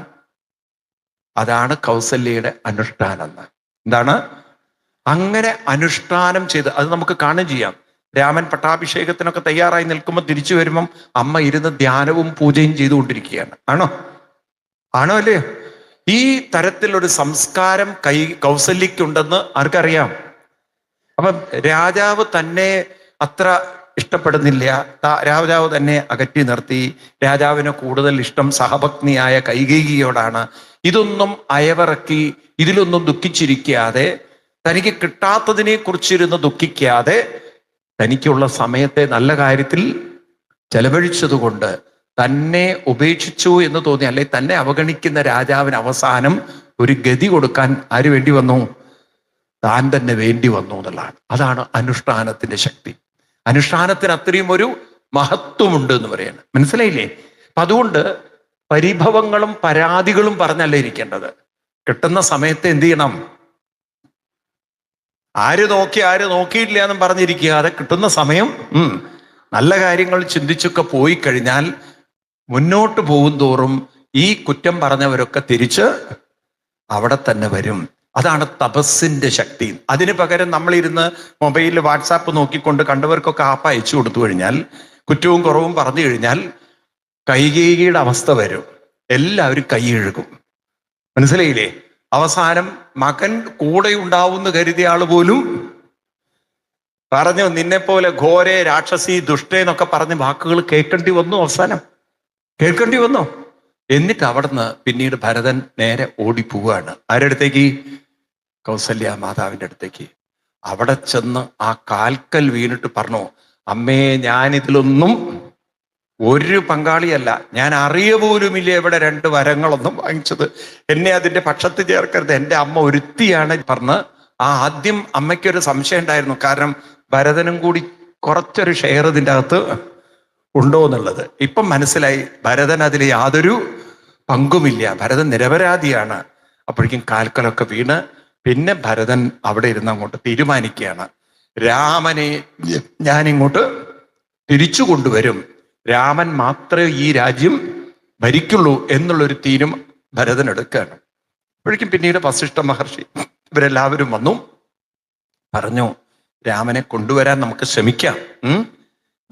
രാമനെ കൊണ്ടുവരാം, പക്ഷെ അതിനു മുമ്പ് അച്ഛൻ്റെ ഈ ശരീരം ഇങ്ങനെ എണ്ണത്തോണിയിൽ ഇട്ട് വെക്കാൻ പാടില്ല, അതിനെ ഒന്ന് കർമ്മങ്ങൾ ചെയ്ത് പൂർത്തീകരിക്കണം. അങ്ങനെ ഭരതനെ കൊണ്ട് അച്ഛൻ്റെ ശവസംസ്കാര ചടങ്ങുകൾ ചെയ്യിക്കുകയാണ്. നിങ്ങൾ നോക്കൂ, മൂത്ത പുത്രന്റെ കൈകൊണ്ട് കത്തിത്തീരേണ്ട ശരീരം ആരുടെ കൈകൊണ്ട് കത്തേണ്ടി വന്നു? ഭരതന്റെ കൈകൊണ്ട്. ആ ദശരഥന് നോക്കൂ, അവതാര പുരുഷനായ രാമൻ കൂടെ ഉണ്ടായിട്ടും, അവതാര പുരുഷനായ രാമൻ പുത്രനായിട്ടുണ്ടായിട്ടും ആ ശരീരം കത്തിക്കാൻ ഭരതനായ അനുജൻ വേണ്ടി വന്നു. ആ രാമന്റെ കൈകൊണ്ട് കത്തി മരിക്കാൻ ആർക്ക് യോഗം ഉണ്ടായില്ല? ആർക്ക് യോഗം ഉണ്ടായില്ല? ദശരഥന്. അപ്പൊ ആരുടെ പുത്രനായി ജനിച്ചു, ആരുടെ മകനായി ജനിച്ചു, ആരുടെ അച്ഛനായി ജനിച്ചു, ആരുടെ അമ്മയായി ജനിച്ചു എന്നൊന്നും അവനവന്റെ സാധന മാത്രമേ അവനവന്റെ കൂടെ ഉണ്ടാവുള്ളൂ. മനസ്സിലായില്ലേ? ഇനിയിപ്പൊ കൃഷ്ണന്റെ മക്കളായി ജനിച്ചത് കൊണ്ടും രാമന്റെ മക്കളായി ജനിച്ചത് കൊണ്ടും കാര്യമൊന്നുമില്ല. അതെപ്പോഴും നമ്മൾ ഓർക്കണം. നമ്മുടെ കൂടെ എപ്പോഴും നമ്മുടെ മനസ്സ് മാത്രമേ ഉണ്ടാവുള്ളൂ. ആ മനസ്സ് എങ്ങനെയുള്ളത് വേണം? പിച്ചുമ്പേയും പറയുന്ന മനസ്സ് വേണോ? അത് രാമന് വസിക്കാൻ പറ്റുന്ന നേരത്തെ പറഞ്ഞ മനസ്സ് വേണോ? ഏത് മനസ്സ് വേണം? അവിടെയാണ് നിങ്ങളുടെ വിൽ പവർ എടുക്കേണ്ടത്. എന്നല്ല, വിൽപത്രം എടുക്കണ്ട, വിൽ പവർ. വിൽപത്രം നിങ്ങൾ ലോക്കറിൽ വെച്ചോളൂ. ഏതെടുക്കണം? എന്താ വിൽ പവർ? അതായത് കുറച്ച് സമയമൊക്കെ ഞാൻ ഇതിനു വേണ്ടി ചെലവഴിച്ചാൽ എൻ്റെ മനസ്സിൽ ആരുണ്ടാവും? രാമനുണ്ടാവും. സത്യത്തിൽ ഇതിലൊരു ആനന്ദം ഉണ്ട് കേട്ടോ, ഇതിലൊരു രസമുണ്ട്. കാരണം എന്താന്ന് വെച്ചാൽ നിങ്ങൾക്ക് ഈ ഒരു ജീവിതത്തോടൊരു രസം തോന്നിക്കഴിഞ്ഞാൽ സമയം കടന്നു പോകുന്നത് അറിയില്ല. ഇതിനോട് രുചി വേണം. അതല്ല, നിങ്ങൾ ആപ്പിലാണെന്നുണ്ടെങ്കിൽ കണ്ടവരെയൊക്കെ ആപ്പിലാക്കിയിട്ട് അങ്ങനെയൊക്കെ നിങ്ങൾക്ക് സമയം അതിലൂടെയും ചെലവഴിക്കാം, അങ്ങനെയൊക്കെ സമയം പോകാം. ഇവിടെയാണ് ജീവിതത്തിന്റെ മഹത്വം നമ്മൾ മനസ്സിലാക്കേണ്ടത്. അങ്ങനെ ഭരതൻ ആ ശരീരം കത്തിക്കുകയാണ്. ആ കത്തിക്കുന്ന സമയത്ത് കുറെ തത്വങ്ങളൊക്കെ പറഞ്ഞിട്ട് ഇങ്ങനെ അച്ഛന് വേണ്ടി കരയേണ്ട യാതൊരു കാര്യമില്ല, ആർക്കും വേണ്ടി കരഞ്ഞിരിക്കേണ്ട കാര്യമില്ല. കാരണം ഹിന്ദു സംസ്കൃതി എന്ന് പറഞ്ഞാൽ, ശ്രദ്ധിക്കുക, മരണമില്ല ആർക്കും. മരണം എന്ന വാക്കുണ്ടല്ലോ, തെറ്റായി പഠിക്കുന്ന ഒരു വാക്കാണ് നമ്മൾ. മരണമല്ല, ഇവിടെ വേർപാടാണുള്ളത്. ആ വാക്ക് അങ്ങനെ പറഞ്ഞു ശീലിക്കണം. എന്താ വേർപിരിയ പറഞ്ഞാല്? ഇതിലുള്ള ജീവൻ അല്ലെങ്കിൽ മനസ്സ്, ജീവാത്മാവ് ഈ ശരീരത്തിൽ നിന്നും വേർപിരിയ. ഏതുപോലെ വളരെ ലളിതമായ ഉദാഹരണമാണ് ഗീതയിൽ കൃഷ്ണൻ 2-ാം അധ്യായത്തില് 22-ാം ശ്ലോകത്തിൽ പറയും. ഏതാണ്? വാസാംസി ജീർണാനി. കേട്ടിട്ടില്ലേ അങ്ങനെ ശ്ലോകം? അറിയില്ലേ? പഠിച്ചിട്ടില്ല? വാസാംസി ജീർണാനി യഥാ വിഹായ നവാനി ഗൃണ്ണാതി നരോപരാണി തദാ ശരീരാണി വിഹായ ജീർണാനി അന്യാനി സംയാതി നവാനി ദേഹി. അർത്ഥാവോ? വാസാംസി ജീർണാനി. വാസം എന്ന് പറഞ്ഞാൽ ഉടുത്ത വസ്ത്രം, ശരീരത്തിൽ ചേർത്ത് വെച്ച വസ്ത്രം. ജീർണാനി പറഞ്ഞാൽ ജീർണിച്ചത് എന്ന് പറഞ്ഞാൽ ഇവിടെ മുഷിഞ്ഞത് എന്നുള്ള അർത്ഥം. ഇതെന്ത് ചെയ്യും നിങ്ങൾ വൈകുന്നേരം? വിഹായ, എന്നിട്ട് മേലെ എഴുതിയിട്ട് എന്ത് ചെയ്യും? നവാനി ഗൃണ്ണാതി, പുതിയത് നല്ല വൃത്തിയുള്ളത് കൊടുക്കും. അല്ലേ? നമ്മൾ ഈ വേർപ്പും മറ്റും ഒക്കെ ആയത് മാറ്റി നല്ലൊരു വസ്ത്രം എടുക്കും. ഇതുപോലെയാണ് ദിവസവും നിങ്ങൾക്ക് വേർപാടുണ്ട്. ദിവസവും ഉണ്ടോ? ഉണ്ട്. എപ്പോ? ഉറങ്ങുമ്പോൾ നിങ്ങളുടെ ശരീരവുമായിട്ടുള്ള മനസ്സിന്റെ ബന്ധം വേർപ്പെടുന്നു. നിങ്ങൾക്ക് നോക്കൂ, നിങ്ങൾക്ക് ഇത് മനസ്സിലാക്കാൻ പറ്റിയ, നിങ്ങൾക്ക് മരണത്തെ പേടിയുണ്ടാവില്ല. മരണത്തെ നിങ്ങൾക്ക് പേടിയില്ലാതിരിക്കാൻ ഇത് ഓർത്താൽ മതി. നമ്മൾ ഉറങ്ങുന്ന സമയത്ത് സ്വപ്നം കാണാറുണ്ടോ? ഉണ്ടോ? അത് നിങ്ങൾ തന്നെയാണോ? ചെകുത്താനാണോ? നിങ്ങളുടെ ഉള്ളിൽ സ്വപ്നം കാണുന്നത് നിങ്ങൾ തന്നെയല്ലേ? അല്ല, ആരാ കാണുന്നത്? നിങ്ങൾ തന്നെയാ കാണുന്നത്. അപ്പൊ നിങ്ങൾ സ്വപ്നം കാണുമ്പോൾ ശ്രദ്ധിക്കണം. നിങ്ങൾ പലയിടത്തും യാത്ര ചെയ്യുന്നുണ്ട്. ഉണ്ടോ? പലരെയും കാണുന്നുണ്ട്. ഉണ്ടോ? അത് നമുക്ക് സ്വപ്നമായിട്ടാണോ തോന്നുക, അതോ യാഥാർത്ഥ്യമായിട്ടാണോ? അതൊരു സ്വപ്നം മാത്രമാണ് എന്നുള്ള രീതിയിലാണോ സ്വപ്നം കാണുക? അത് വളരെ യാഥാർത്ഥ്യമാണ്. എന്നാൽ നിങ്ങൾ നോക്കൂ, നിങ്ങൾ കടന്നുറങ്ങുന്ന ആ ശരീരവുമായിട്ട് യാതൊരു ബന്ധവും ആ മനസ്സിന് ഇല്ല. ഉണ്ടോ? ബന്ധമുണ്ടോ? ഇനി അതുപോലെ നിങ്ങളൊരു സ്വപ്നവുമായിട്ട് ശരീരത്തിൽ നിന്ന് വിട്ടു, നിങ്ങൾക്ക് തിരിച്ച് ശരീരത്തിൽ കയറാൻ പറ്റിയില്ല. എന്താ പറഞ്ഞത്? ഒരു സ്വപ്നമായിട്ട് നിങ്ങൾ ശരീരത്തിൽ നിന്ന് വിട്ടു, ഏത് കയറാൻ പറ്റില്ല? തിരിച്ചു നിങ്ങൾക്ക് ശരീരത്തിൽ കയറാൻ പറ്റുന്നില്ല.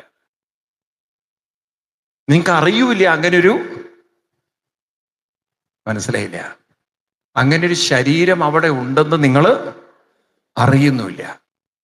നിങ്ങൾ എണീറ്റില്ല, നിങ്ങൾ സ്വപ്നത്തിലാണ്, നിങ്ങൾ എണീക്കുന്നില്ല, നിങ്ങളുടെ ഹൃദയം നിന്നു, എല്ലാം നിന്നു. ഡോക്ടർ പറയുകയാണ് മരിച്ചുപോയി എന്ന്. എന്നാ നിങ്ങളോ? നിങ്ങൾ സ്വപ്നം കണ്ടുകൊണ്ടിരിക്കുക, നിങ്ങൾ സ്വപ്നം കണ്ടുകൊണ്ടിരിക്കുക. എന്നാൽ ഇവിടെ എല്ലാവരും തീരുമാനിച്ചു, നിങ്ങൾ പറയൂ മരിച്ചുപോയി എന്ന്. ആ അവസ്ഥ ഒന്ന് ആലോചിച്ച് നോക്കൂ. എല്ലാവരും അയ്യോ പോയി എന്നൊക്കെ പറഞ്ഞ് നെഞ്ചത്തടിച്ച് കരയുന്നുണ്ട്, ഇനിയില്ലല്ലോ എന്നൊക്കെ പറഞ്ഞ് ഒരാൾ കരയുന്നുണ്ട്, എനിക്ക് കുറച്ച് പൈസ തരാണ്ടായിരുന്നു. ഇങ്ങനെയൊക്കെയുള്ള രീതിയിൽ ആൾക്കാർ കരയുന്നുണ്ട്, ബഹളം വെക്കുന്നുണ്ട്, ദുഃഖിക്കുന്നുണ്ട്. പക്ഷെ നിങ്ങളാണെങ്കിൽ സ്വപ്നത്തിലുമാണ്.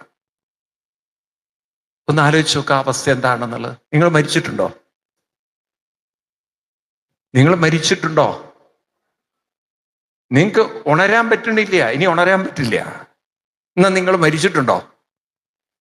എന്തോന്നും മിണ്ടാത്തത്? അപ്പൊ ആര് മരിച്ചു എന്ന് പറഞ്ഞാൽ ഒരു പക്ഷെ നിങ്ങൾക്ക് പ്രതികരിക്കാൻ പറ്റിയ നിങ്ങൾ എന്താ പറയാ? മാഷെ പൊട്ടത്തരം പറയില്ലേ, ഞാൻ മരിച്ചിട്ടില്ല, ഞാൻ ചത്തിട്ടില്ല, ഞാൻ ഇപ്പോഴും ഉണ്ട്, ഞാനിവിടെ ഉണ്ട്, ഞാൻ മരിച്ചിട്ടില്ല. പക്ഷെ നിങ്ങൾക്ക് പ്രതികരിക്കാൻ പറ്റുന്നില്ല. മനസ്സിലാവുണ്ടല്ലോ?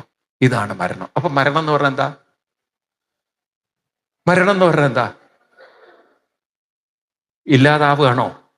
ഈ ശരീരവുമായിട്ടുള്ള ബന്ധം വിട്ടു, പക്ഷെ നിങ്ങൾ അപ്പോഴും ബോധമുള്ളവരായിട്ടിരിക്കുകയാണ്. മനസ്സിലായില്ലേ? നിങ്ങൾ മരിക്കുന്നില്ല. അത് മരണം എന്നുള്ളത് വെറും മറ്റുള്ള പാശ്ചാത്യരുടെ കൺസെപ്റ്റാണ്. നമുക്ക് മരണമില്ല, നമുക്ക് വേർപാടാണ്. അങ്ങനെയാണ് പഴയ കാലത്തൊക്കെ പറയാ, അയാൾ നമ്മളെ വേർപെട്ടു പോയി, വേർപിരിഞ്ഞു. അങ്ങനെ ഒരു ഭാഷയുണ്ടോ? ഉണ്ടോ ഇല്ലയോ? അതായിരുന്നു നമ്മുടെ ഭാഷ. പക്ഷെ പിന്നീട് നമ്മൾ എന്താക്കി? മരിച്ചു മരിച്ചു മരിച്ചു മരിച്ചു മരിച്ചു മരിച്ചു എന്നുള്ള ഭാഷയാക്കി. നമുക്ക് മരണമില്ല, നമുക്കുള്ളത് വേർപിരിയലാണ്. ഏത് വേർപിരിയുന്നു? ഈ ശരീരത്തിൽ നിന്ന് മനസ്സ് വേർപിരിഞ്ഞ് മനസ്സിനൊരിക്കലും തിരിച്ച് വരാൻ പറ്റുന്നില്ല. അതിനർത്ഥം മനസ്സിനി വരില്ല എന്നല്ല. അപ്പോഴതെന്ത് ചെയ്യും? വേറെ ശരീരത്തോട് ഒട്ടിപ്പിടിച്ച് ആ ശരീരത്തിലൂടെ അത് വീണ്ടും ഉണർത്തെഴുന്നേൽക്കും. അത് ഉണർന്നിട്ടുണ്ട്. പക്ഷെ അതിന് ഇന്ദ്രിയങ്ങളിലൂടെ ഉണരണമെങ്കിൽ ഒരു ഇന്ദ്രിയങ്ങളുള്ള ശരീരം വേണം. മറ്റതും ഉണർന്നിട്ട് തന്നെയാണ്, പക്ഷെ അതിന് ഇന്ദ്രിയങ്ങളിലൂടെ ഉണർന്നാൽ മാത്രമേ ഒരു ലൗകിക ജീവിതത്തെ അറിയാനും അനുഭവിക്കാനും സാധിക്കുള്ളൂ. മനസ്സിലായില്ലേ? ഇപ്പൊ നിങ്ങൾ സ്വപ്നത്തിൽ മരിച്ചിട്ടുണ്ടോ? സ്വപ്നത്തിൽ മരിച്ചിട്ടുണ്ടോ? എന്നാൽ നിങ്ങളുടെ ശരീരം നോക്കിക്കഴിഞ്ഞാലോ, നമ്മൾ നല്ല ഉറക്കത്തിൽ മരിച്ച ആളുടെ ശരീരം കിടക്കുന്ന പോലെ ആയിരിക്കുമോ ശരീരം കിടക്കുന്നത്? ഒരു നിശ്ചലമായിട്ട് അളക്കല്ലാതെ ചലിക്കാതെ നമ്മൾ കിടക്കണം, ആണോ? മനസ്സിലാവുണ്ടോ ഞാൻ പറയുന്നത്? മനസ്സിലാവുണ്ടോ? അപ്പം മരണം എന്ന് പറയുന്നത് കേവലം നിങ്ങളിപ്പം ഇനി അതെന്നെ ആലോചിക്കുക, ഈശ്വര എനിക്ക് അങ്ങനെയൊക്കെ മരിക്കാൻ പറ്റുമെന്ന്. ഞാനിങ്ങനെ സ്വപ്നം കാണുന്നു, ശരീരത്തിൽ നിന്ന് പോകുന്നു. മനസ്സിലായില്ലേ? ഏതായാലും മരണം എന്ന് പറയുന്ന ഒന്ന് നമ്മുടെ ജീവിതത്തിൽ ഉറക്കെ പറയണം, അങ്ങനെയൊന്നില്ല. എന്തേ ഉള്ളൂ? വേർപിരിയല്. മരിക്കണ സമയത്ത് നിങ്ങൾ സ്വപ്നം കാണും, പക്ഷെ ഒറ്റ കുഴപ്പമേ ഉള്ളൂ, നിങ്ങൾക്ക് ശരീരത്തിലേക്ക് നോ എൻട്രി എന്നുള്ളതാണ്. തിരിച്ചു വരാൻ പറ്റില്ല. ചില സ്ഥലത്തുണ്ടല്ലോ ഈ ഷോ ഒക്കെ നടക്കുന്നിടത്ത് നിങ്ങൾക്ക് എൻട്രൻസ് ടിക്കറ്റ് കിട്ടി, നിങ്ങൾ ഉള്ളിൽ കയറിയാൽ പിന്നെ അവിടുന്ന് പുറത്ത് കിടന്നാൽ, ഒരു ഷോ നടക്കുന്ന സ്ഥലത്ത് നിങ്ങൾ കയറി, നിങ്ങൾക്ക് എൻട്രൻസ് ടിക്കറ്റ് കിട്ടി, നിങ്ങൾ എൻട്രി ചെയ്തു, നിങ്ങൾ പുറത്ത് കടന്നാലോ പിന്നെ നിങ്ങൾക്ക് അകത്തേക്ക് കയറാൻ പറ്റില്ല. കാരണം ടിക്കറ്റിന്റെ വാലിഡിറ്റി കഴിഞ്ഞു, അല്ലേ? അല്ലെങ്കിൽ നിങ്ങൾ അവരോട് പറഞ്ഞ് മനസ്സിലാക്കണം, അയ്യോ ഞാനൊരു സാധനം മറന്നുപോയതാണ്, ഇതിവിടെ വിട്ടിട്ട് പോയതാണെന്ന് ചിലപ്പോൾ നിങ്ങളോട് ഒരു കരുണ തോന്നിക്കൊണ്ട് വിട്ടേക്കാം, അല്ലേ? അല്ലെങ്കിൽ അവരെന്ത് ചെയ്യില്ല. ഇപ്പം എയർപോർട്ടിലൊക്കെ ആണെങ്കിൽ നിങ്ങൾ ഫ്ലൈറ്റ് ടിക്കറ്റ് എടുത്തു, നിങ്ങൾ വന്നു, റിട്ടേൺ ആയി, നിങ്ങൾ എക്സിറ്റ് ചെയ്ത് കഴിഞ്ഞാൽ പിന്നെ നിങ്ങൾക്ക് ആ എൻട്രി കൂടെ കയറാൻ പറ്റുമോ? പോലീസുകാർ നിങ്ങളെ സമ്മതിക്കില്ല. പോലീസുകാർ പറയും പറ്റില്ല, അല്ലേ? എന്നതുപോലെയാണ് ഒരിക്കൽ ഈ ശരീരത്തിൽ നിന്ന് ഡിസ്കണക്റ്റ് ആയാൽ പിന്നെ തിരിച്ച് ഈ ശരീരത്തിലേക്ക് വരാൻ പറ്റില്ല. നിങ്ങൾ ഇടയ്ക്കിടയ്ക്ക് നോക്കി പറയണം, എന്ത്? ഒരു ദിവസം എനിക്കിതിലേക്ക് തിരിച്ചു വരാൻ പറ്റില്ല, അധിക സമയം ഇതിനു വേണ്ടി കൂടെ വന്നില്ല, ഒരു ദിവസം എനിക്കിതിലേക്ക് തിരിച്ചുള്ള എൻട്രി ഉണ്ടാവില്ല. ഈ എൻട്രി നോ പറയും, മനസ്സിലായില്ലേ? ഇപ്പൊ ടിക്കറ്റ് ഓക്കെയാണ്, അതുകൊണ്ടാണ്. ഒരു ദിവസം ടിക്കറ്റിന്റെ വാലിഡിറ്റി കഴിയുമ്പോൾ പിന്നെ ഇതിലേക്ക് തിരിച്ച് എൻട്രി പറ്റില്ല. പക്ഷെ അപ്പോഴും ഞാനുണ്ട്, മനസ്സിലായില്ലേ? ഞാൻ എപ്പോഴും ഉണ്ട്, മനസ്സിലാവുണ്ടോ? ഈ ബോധം നമ്മുടെ ഉള്ളിലുണ്ടെങ്കിൽ പിന്നെ നിങ്ങൾ ദുഃഖിക്കേണ്ട കാര്യം ഇല്ല. ഇനി എന്തിനു വേണ്ടിയിട്ടാണ് ചിന്തിക്കേണ്ടത്? മരിച്ചുപോയവരും അവരും സ്വപ്നം കണ്ടുകൊണ്ടിരിക്കുകയാണ്. ആ സ്വപ്നം കാണുന്നവർക്ക് നല്ലൊരു ജന്മം കിട്ടണേ, ആ ഒരു ഭാവം നമ്മുടെ ഉള്ളിൽ ഉണ്ടാവണം. അതുകൊണ്ടാണ് മരിച്ച വീട്ടിലൊക്കെ നമ്മളോട് എന്ത് ചെയ്യാൻ പറഞ്ഞത്? കുറച്ചു നേരം ഇരുന്ന് നാമൊക്കെ ചൊല്ലുന്നത്. ഇവിടെ എങ്ങനെയൊക്കെ സമ്പ്രദായം ഇല്ലേ? ഉണ്ടോ ഇല്ലയോ? പണ്ട് കാലത്ത് രാമായണമൊക്കെ വായിക്കും, ഭാഗവതമൊക്കെ വായിക്കും, അങ്ങനെയൊക്കെ ഉണ്ടോ? ഉണ്ടോ? അതൊക്കെ വേണം. ഗീത 8-ാം അധ്യായം വായിക്കും. കാരണം 8-ാം അധ്യായത്തിലാണ് ഒരു ജീവന്റെ ഗതിയെക്കുറിച്ചൊക്കെ കൃഷ്ണൻ ഡീറ്റെയിൽ ആയിട്ട് പറയുന്ന അധ്യായം ഉള്ളത്. കുറച്ചു നേരം നാമം ചൊല്ലി ആരെ കൊണ്ടും ഇങ്ങനെ ഇനിയിപ്പോ ഈ മനുഷ്യനെ എപ്പോഴും അടുക്ക് കത്തിച്ചിട്ട് വേണം ഞങ്ങൾക്ക് പോവാൻ, ഈ രീതിയിലുള്ള വർത്തമാനം പറയാൻ അവിടെ ഒരിക്കലും അവസരം കൊടുക്കരുത്. എന്തൊരു മനോബലം വേണം നോക്കൂ ഇതിനൊക്കെ. അതിപ്പോ കുറെ അമ്മമാരൊക്കെ തുടങ്ങിയിട്ടുണ്ട്. ആ ഭർത്താവ് മരിച്ചിട്ട് ഒന്നിച്ച് എല്ലാവരും വിളിച്ച് നാരായണിയൊക്കെ വായിക്കുന്ന കുറെ സ്ഥലങ്ങളുണ്ട്. ഞാൻ കഴിഞ്ഞ ദിവസം എറണാകുളത്ത് ഒരു അങ്കിള് മരിച്ചപ്പം ആ ആണ്ടി വലിയ നാരായണീയ ഭക്തയാണ്. അവരെല്ലാവരും വിളിച്ചു, അവരെ സ്റ്റുഡൻസിനെയൊക്കെ 100ഓളം ആൾക്കാർ. ഞാൻ അവിടെ ചെന്നപ്പോൾ എല്ലാവരും കൂടി ഇരുന്ന്, എനിക്കൊരു സംശയം, ഇത് വിഗ്രഹമാണോ ബോഡിയാണോ എന്ന്.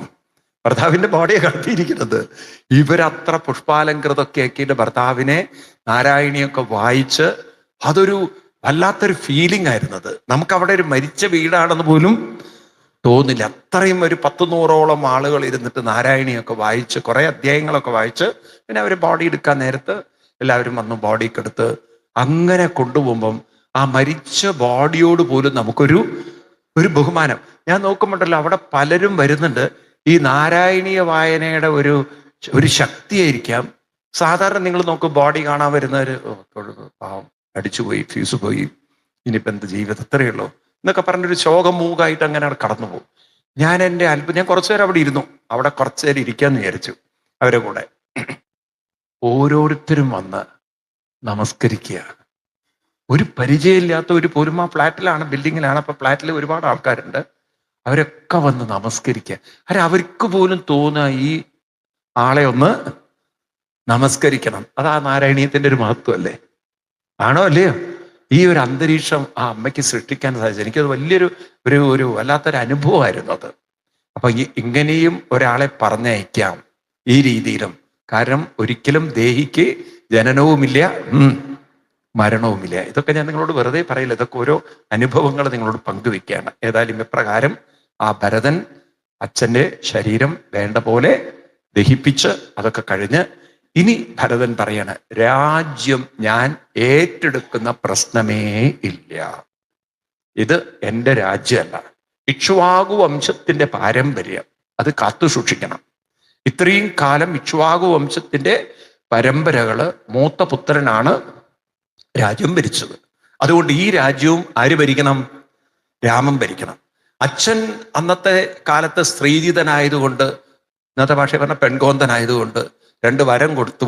ആ വരം കൊടുത്തതിന്റെ പേരിൽ രാമൻ കാട്ടിപ്പോയിട്ട് ജീവിതം തലയ്ക്കേണ്ട യാതൊരു കാര്യമില്ല. രാമനെ കൊണ്ടുവരണം. അപ്പൊ ഇദ്ദേഹത്തിന്റെ ആ വാശിക്ക് മുമ്പില്, ആ പ്രതിജ്ഞയ്ക്ക് മുമ്പില് വസിഷ്ഠർക്കും സുമന്ത്രർക്കും നിൽക്കേണ്ടി വന്നു. കൈകൈ മൂടും താങ്ങി വന്നു. എല്ലാവരും പറ്റിപ്പോയി, എന്നെ ഇങ്ങനെ ചീത്ത വിളിക്കരുത്. അതിൻ്റെ ഇടയിൽ ശത്രുഘ്നൻ ഈ മന്ദരെ ഓടിച്ചു കൊടുന്നു. മന്ദര അതോടുകൂടി സ്ഥലം വിട്ട് കളഞ്ഞു. മന്ദരെ ഓടിച്ച് അവിടെ നിർത്തിയില്ല. കാരണം നീ ഒരുത്തിയാണ് എൻ്റെ അമ്മയെ ട്യൂഷൻ എടുത്ത് ഈ കോലത്തിലാക്കിയതെന്ന്. അമ്മേടെ ട്യൂഷൻ ടീച്ചറായിരുന്നു ആര്? ട്യൂഷൻ എടുക്കുന്നവർ ക്ഷമിക്കണേ, അമ്മേടെ ട്യൂഷൻ ടീച്ചറായിരുന്നു ആര്? ഈ വന്ദന. അത് വേണ്ടാത്ത ട്യൂഷൻ, അതായത് അതിന് പറയാം തലയണ മന്ത്രം പഠിപ്പിക്കുന്ന ടീച്ചർ. ഈ രീതിയിൽ എൻ്റെ അമ്മയെ നീയാണ് കേടുവരുത്തിയത്, അതിന് ഓടിച്ചു വിട്ടു കൊടുക്കണം. അത് കഴിഞ്ഞ് ഭരതൻ തയ്യാറാകുമ്പോൾ അമ്മമാര് പറഞ്ഞു ഞങ്ങളും കൂടെ വരുന്നു. നോക്കണം, നാണമില്ലാതെ കൈകയും കൂടെ കൂടി. ഭരതൻ അപ്പം ഞെട്ടിച്ച് ഇതേ കൂടെ വരരുതെന്ന്. പിന്നെ കൗസല്യ മാതാവൊക്കെ പറഞ്ഞു ഒക്കെ കൂടെ വന്നോട്ടെ എന്ന്. ആ ഒരു ഭാഗം അതിഗംഭീരമാണ് അല്ലേ? രാമായണത്തിൽ ഏറ്റവും ഹൃദയസ്പർശിയായിട്ടുള്ള ഒരു ഭാഗമാണ് ഭരതന്റെ ആ വനയാത്ര എന്ന് പറയുന്ന 2610 ആ വരികൾ. അറിയാത്തവർ വളരെ കുറവായിരിക്കും, കാരണം എല്ലാവർക്കും മനസ്സിനെ തട്ടുന്ന ഒരു വരികളാണ് അത്. നാളെ പുലർക്കാലെ പോകുന്നതുണ്ടു ഞാൻ, നാളിക നേത്രനെ കൊണ്ടിങ്ങു പോരുവൻ, ഞാനും ഭവാനും അരുന്ധതീ ദേവിയും നാനാപുരവാസികളും അമാത്യരും ആന തീർക്കാൽ കുതിരപ്പടയോടും അനേക ശങ്കപ്പടവാദ്യത്തോടും സോദരഭൂസുര താപസാമന്ത മേദിനി പാലക വൈശ്യശൂദ്രാദിയും സാദരമാശു കൈകേകി ഒഴിഞ്ഞുള്ള, ആരാണ്? കൈകേകി ഒഴിഞ്ഞുള്ള മാതൃജനങ്ങളുമായിട്ടു പോകണം. ആരെ കൊണ്ടുവരുത്?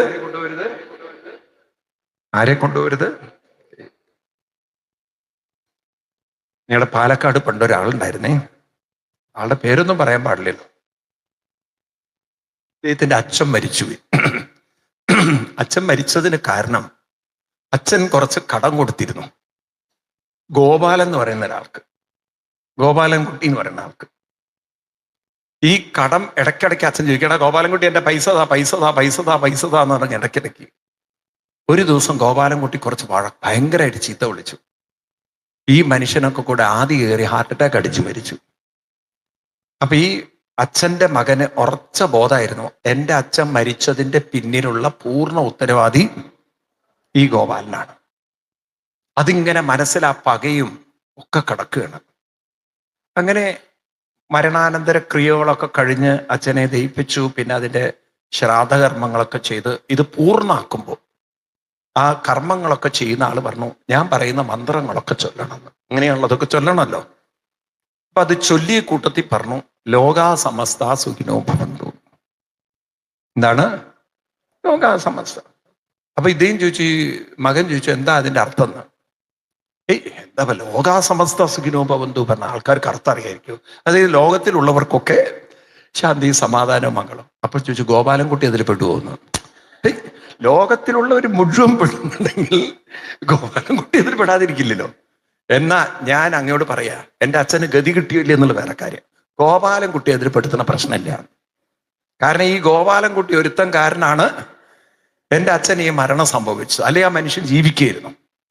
അപ്പൊ ഈ പറഞ്ഞു കൊടുക്കുന്ന ആള് പറഞ്ഞു, നിങ്ങളുടെ ഇഷ്ടമില്ലാത്ത ആ വ്യക്തി ഉണ്ടല്ലോ, ഗോപാലൻകുട്ടി എങ്ങനെ ഒഴിവാക്കിയിട്ട് മന്ത്രം ചൊല്ലാന്ന് എനിക്കറിയില്ല. അപ്പൊ പറഞ്ഞു, നിങ്ങൾ വിഷമിക്കണ്ട, ഞാൻ ചൊല്ലിക്കൊള്ളാം. എന്താ ചൊല്ലേണ്ടത്? ലോകാ സമസ്ത. അപ്പൊ ഇയാൾ പറയും, ഗോപാലൻകുട്ടി ഒഴിച്ചിട്ട് ലോകാ സമസ്ത. ആരും ഉൾപ്പെടുത്തില്ല, ഗോപാലൻകുട്ടി ഉൾപ്പെടുത്തുന്ന പ്രശ്നമില്ല. ഗോപാലൻകുട്ടി ഒഴിച്ച് ലോകാ സമസ്ത സുഖിനോ ഭവന്തു മന്ത്രം പറഞ്ഞു. ആരെ കൂട്ടരുത്? ഒരാളെ കൂട്ടരുത്. ആര്? സാദരമാശു കൈകേകി ഒഴിഞ്ഞുള്ള മാതൃജനങ്ങളും ആയിട്ടു പോകണം. ആരെ കൂട്ടരുത്? കൈകേകിയെ മാത്രം കൂട്ടരുത്. നോക്കൂ നിങ്ങള്, ഇത് എല്ലാവരോടും കൂടി പറയണം. അപ്പൊ ആ കൈകേകിയുടെ അവസ്ഥ നോക്കൂ. ഇന്നാണെങ്കിൽ കൈകേകി പോയി വെള്ളത്തിൽ ചാടി മരിച്ചിട്ടുണ്ടാവും. കാരണം ഇത്രയും ഒരു ദുഃഖം അല്ലേ? കാരണം എല്ലാവരുടെ മുന്നിലും വെച്ച് അപമാനിക്കപ്പെടുകയാണ്. ആണോ?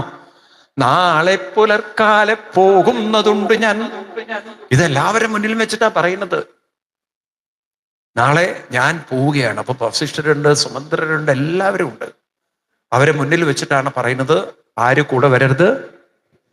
ആ അമ്മയുടെ മാനസികാവസ്ഥ എന്തായിരിക്കും? ഞാനൊരു അധികപ്പറ്റാണ്, ഞാനൊരു ശാപമാണ്, ഞാൻ കാരണമാണ് ഈ ദുരന്തങ്ങളൊക്കെ ഉണ്ടായത്.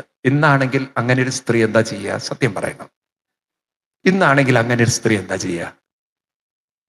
എന്താ മിണ്ടാത്തത് നിങ്ങള്? എങ്ങനെങ്കിലും പോയി വേറെ മകനും വേണ്ട, ഭർത്താവ് നേരത്തെ പോയി, ഞാനായിട്ട് ഫ്യൂസ് പൊക്കി, ഇപ്പം മകനും കൈവിട്ടു, എല്ലാവരും വെറുക്കുന്ന ഒരു വ്യക്തിയായി ഒരാൾ ജീവിക്കുമോ? തൂങ്ങില്ലേ? എന്നാൽ അവിടെയാണ്, നോക്കൂ നിങ്ങൾ, അത് പറഞ്ഞപ്പോഴേക്കും എല്ലാവർക്കും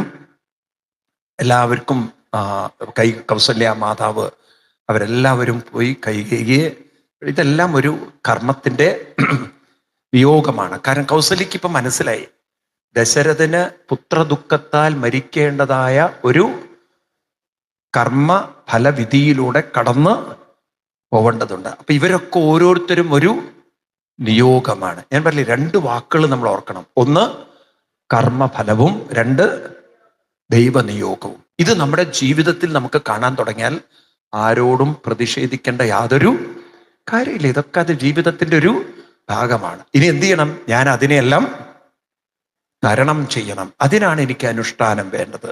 ഇപ്രകാരം പറഞ്ഞ് അവര് കാട്ടിലേക്ക് പോകുന്ന ആ രംഗം അത് നമുക്ക് അടുത്ത ക്ലാസ്സിൽ കൂടുതൽ നോക്കാം. ഇപ്പം സമയം നമുക്ക് ഏറെ വൈകി. ഇനി മറ്റൊരു ഭാഗം നമ്മൾ കാണേണ്ടതുണ്ട്. അത് രാമായണത്തില്, വാത്മീകി രാമായണത്തിലാണ്. ഞാനൊന്ന് ഓർമ്മിച്ചു വെക്കുകയാണ്. അതായത് അയോധ്യാകാന്ഡത്തില് അരണ്യകാന്ഡത്തിലേക്ക് എത്തുന്നതിന് മുമ്പ് അയോധ്യാകാന്ഡത്തിൽ 100-ാം സർഗം എന്ന് പറയും. എത്രാമത്തെ? ഇത് വാത്മീകി രാമായണം. അവിടെ ആ 100-ാം സർഗത്തിലാണ് ഭരതൻ രാമനെ കാണാൻ ചിത്രകൂടത്തിലെത്തുന്നത്. അപ്പൊ ആ ചിത്രകൂടത്തിൽ വെച്ച് രാമൻ ഭരതൻ ഒരു അഡ്മിനിസ്ട്രേഷൻ ക്ലാസ് എടുക്കുന്നുണ്ട്. ഒരു റൂളർ എങ്ങനെയായിരിക്കണം, ബെസ്റ്റ് ഗവേണൻസ്, ഒരു ഭരണാധികാരിയുടെ നല്ലൊരു ഭരണതന്ത്രം എങ്ങനെയായിരിക്കണം. അതിന് രാമൻ കുറേ നിർദ്ദേശങ്ങൾ ഭരതന് കൊടുക്കുകയാണ്. അതൊരു ഗംഭീരമായ ഭാഗമാണ്. ഒരു നല്ല ഭരണാധികാരി എങ്ങനെയാവണമെന്ന്. ഇപ്പൊ രാമൻ ഇതൊക്കെ എവിടെ നിന്ന് കിട്ടി എന്ന് ചോദിച്ചു കഴിഞ്ഞാൽ, ഇപ്പൊ രാമൻ, നമ്മൾ വിചാരിക്കുന്നത് കല്യാണം കഴിഞ്ഞ് പിറ്റേത്തെ വർഷം രാമൻ കാട്ടിൽ പോയി എന്നാണ്. ആക്ച്വലി അങ്ങനെയല്ല. നമ്മുടെ വാത്മീകി രാമായണമൊക്കെ വായിക്കുമ്പോൾ രാമൻ വിവാഹം കഴിഞ്ഞ് 12 വർഷം കഴിഞ്ഞിട്ടാണ് വനവാസം തുടങ്ങുന്നത്. എത്ര? ഇപ്പൊ 12 വർഷം അവർ അയോധ്യയിൽ ഒരുമിച്ചിട്ടുണ്ടായിട്ടുണ്ട്. ആ 12 വർഷം രാമൻ അയോധ്യയിൽ താമസിക്കുന്ന സമയത്ത് മനസ്സിലാക്കി വെച്ച എല്ലാ കാര്യങ്ങളും ഭരതന് പറഞ്ഞു കൊടുക്കുകയാണ്. ഒരു ഉത്തമ ഭരണാധികാരിയായി എങ്ങനെ മാറാം, അതിനെന്തൊക്കെയാണ് അറിയേണ്ടത്, അങ്ങനെ ഒരു ക്ലാസ് എടുക്കുകയാണ്. ഒരു മാനേജ്മെന്റ് ക്ലാസ് എടുക്കുകയാണ്, ഒരു അഡ്മിനിസ്ട്രേഷൻ ക്ലാസ് എടുക്കുകയാണ്. ഇന്നിപ്പം സിവിൽ സർവീസുകാർക്ക്, IAS ക്ലാസ് എടുക്കുന്ന പോലെ രാമൻ ഭരതന് ക്ലാസ് എടുത്തു കൊടുക്കുന്ന ഒരു ഭാഗമാണ് 100-ാം സർഗത്തിൽ നമ്മൾ കാണുന്നത്.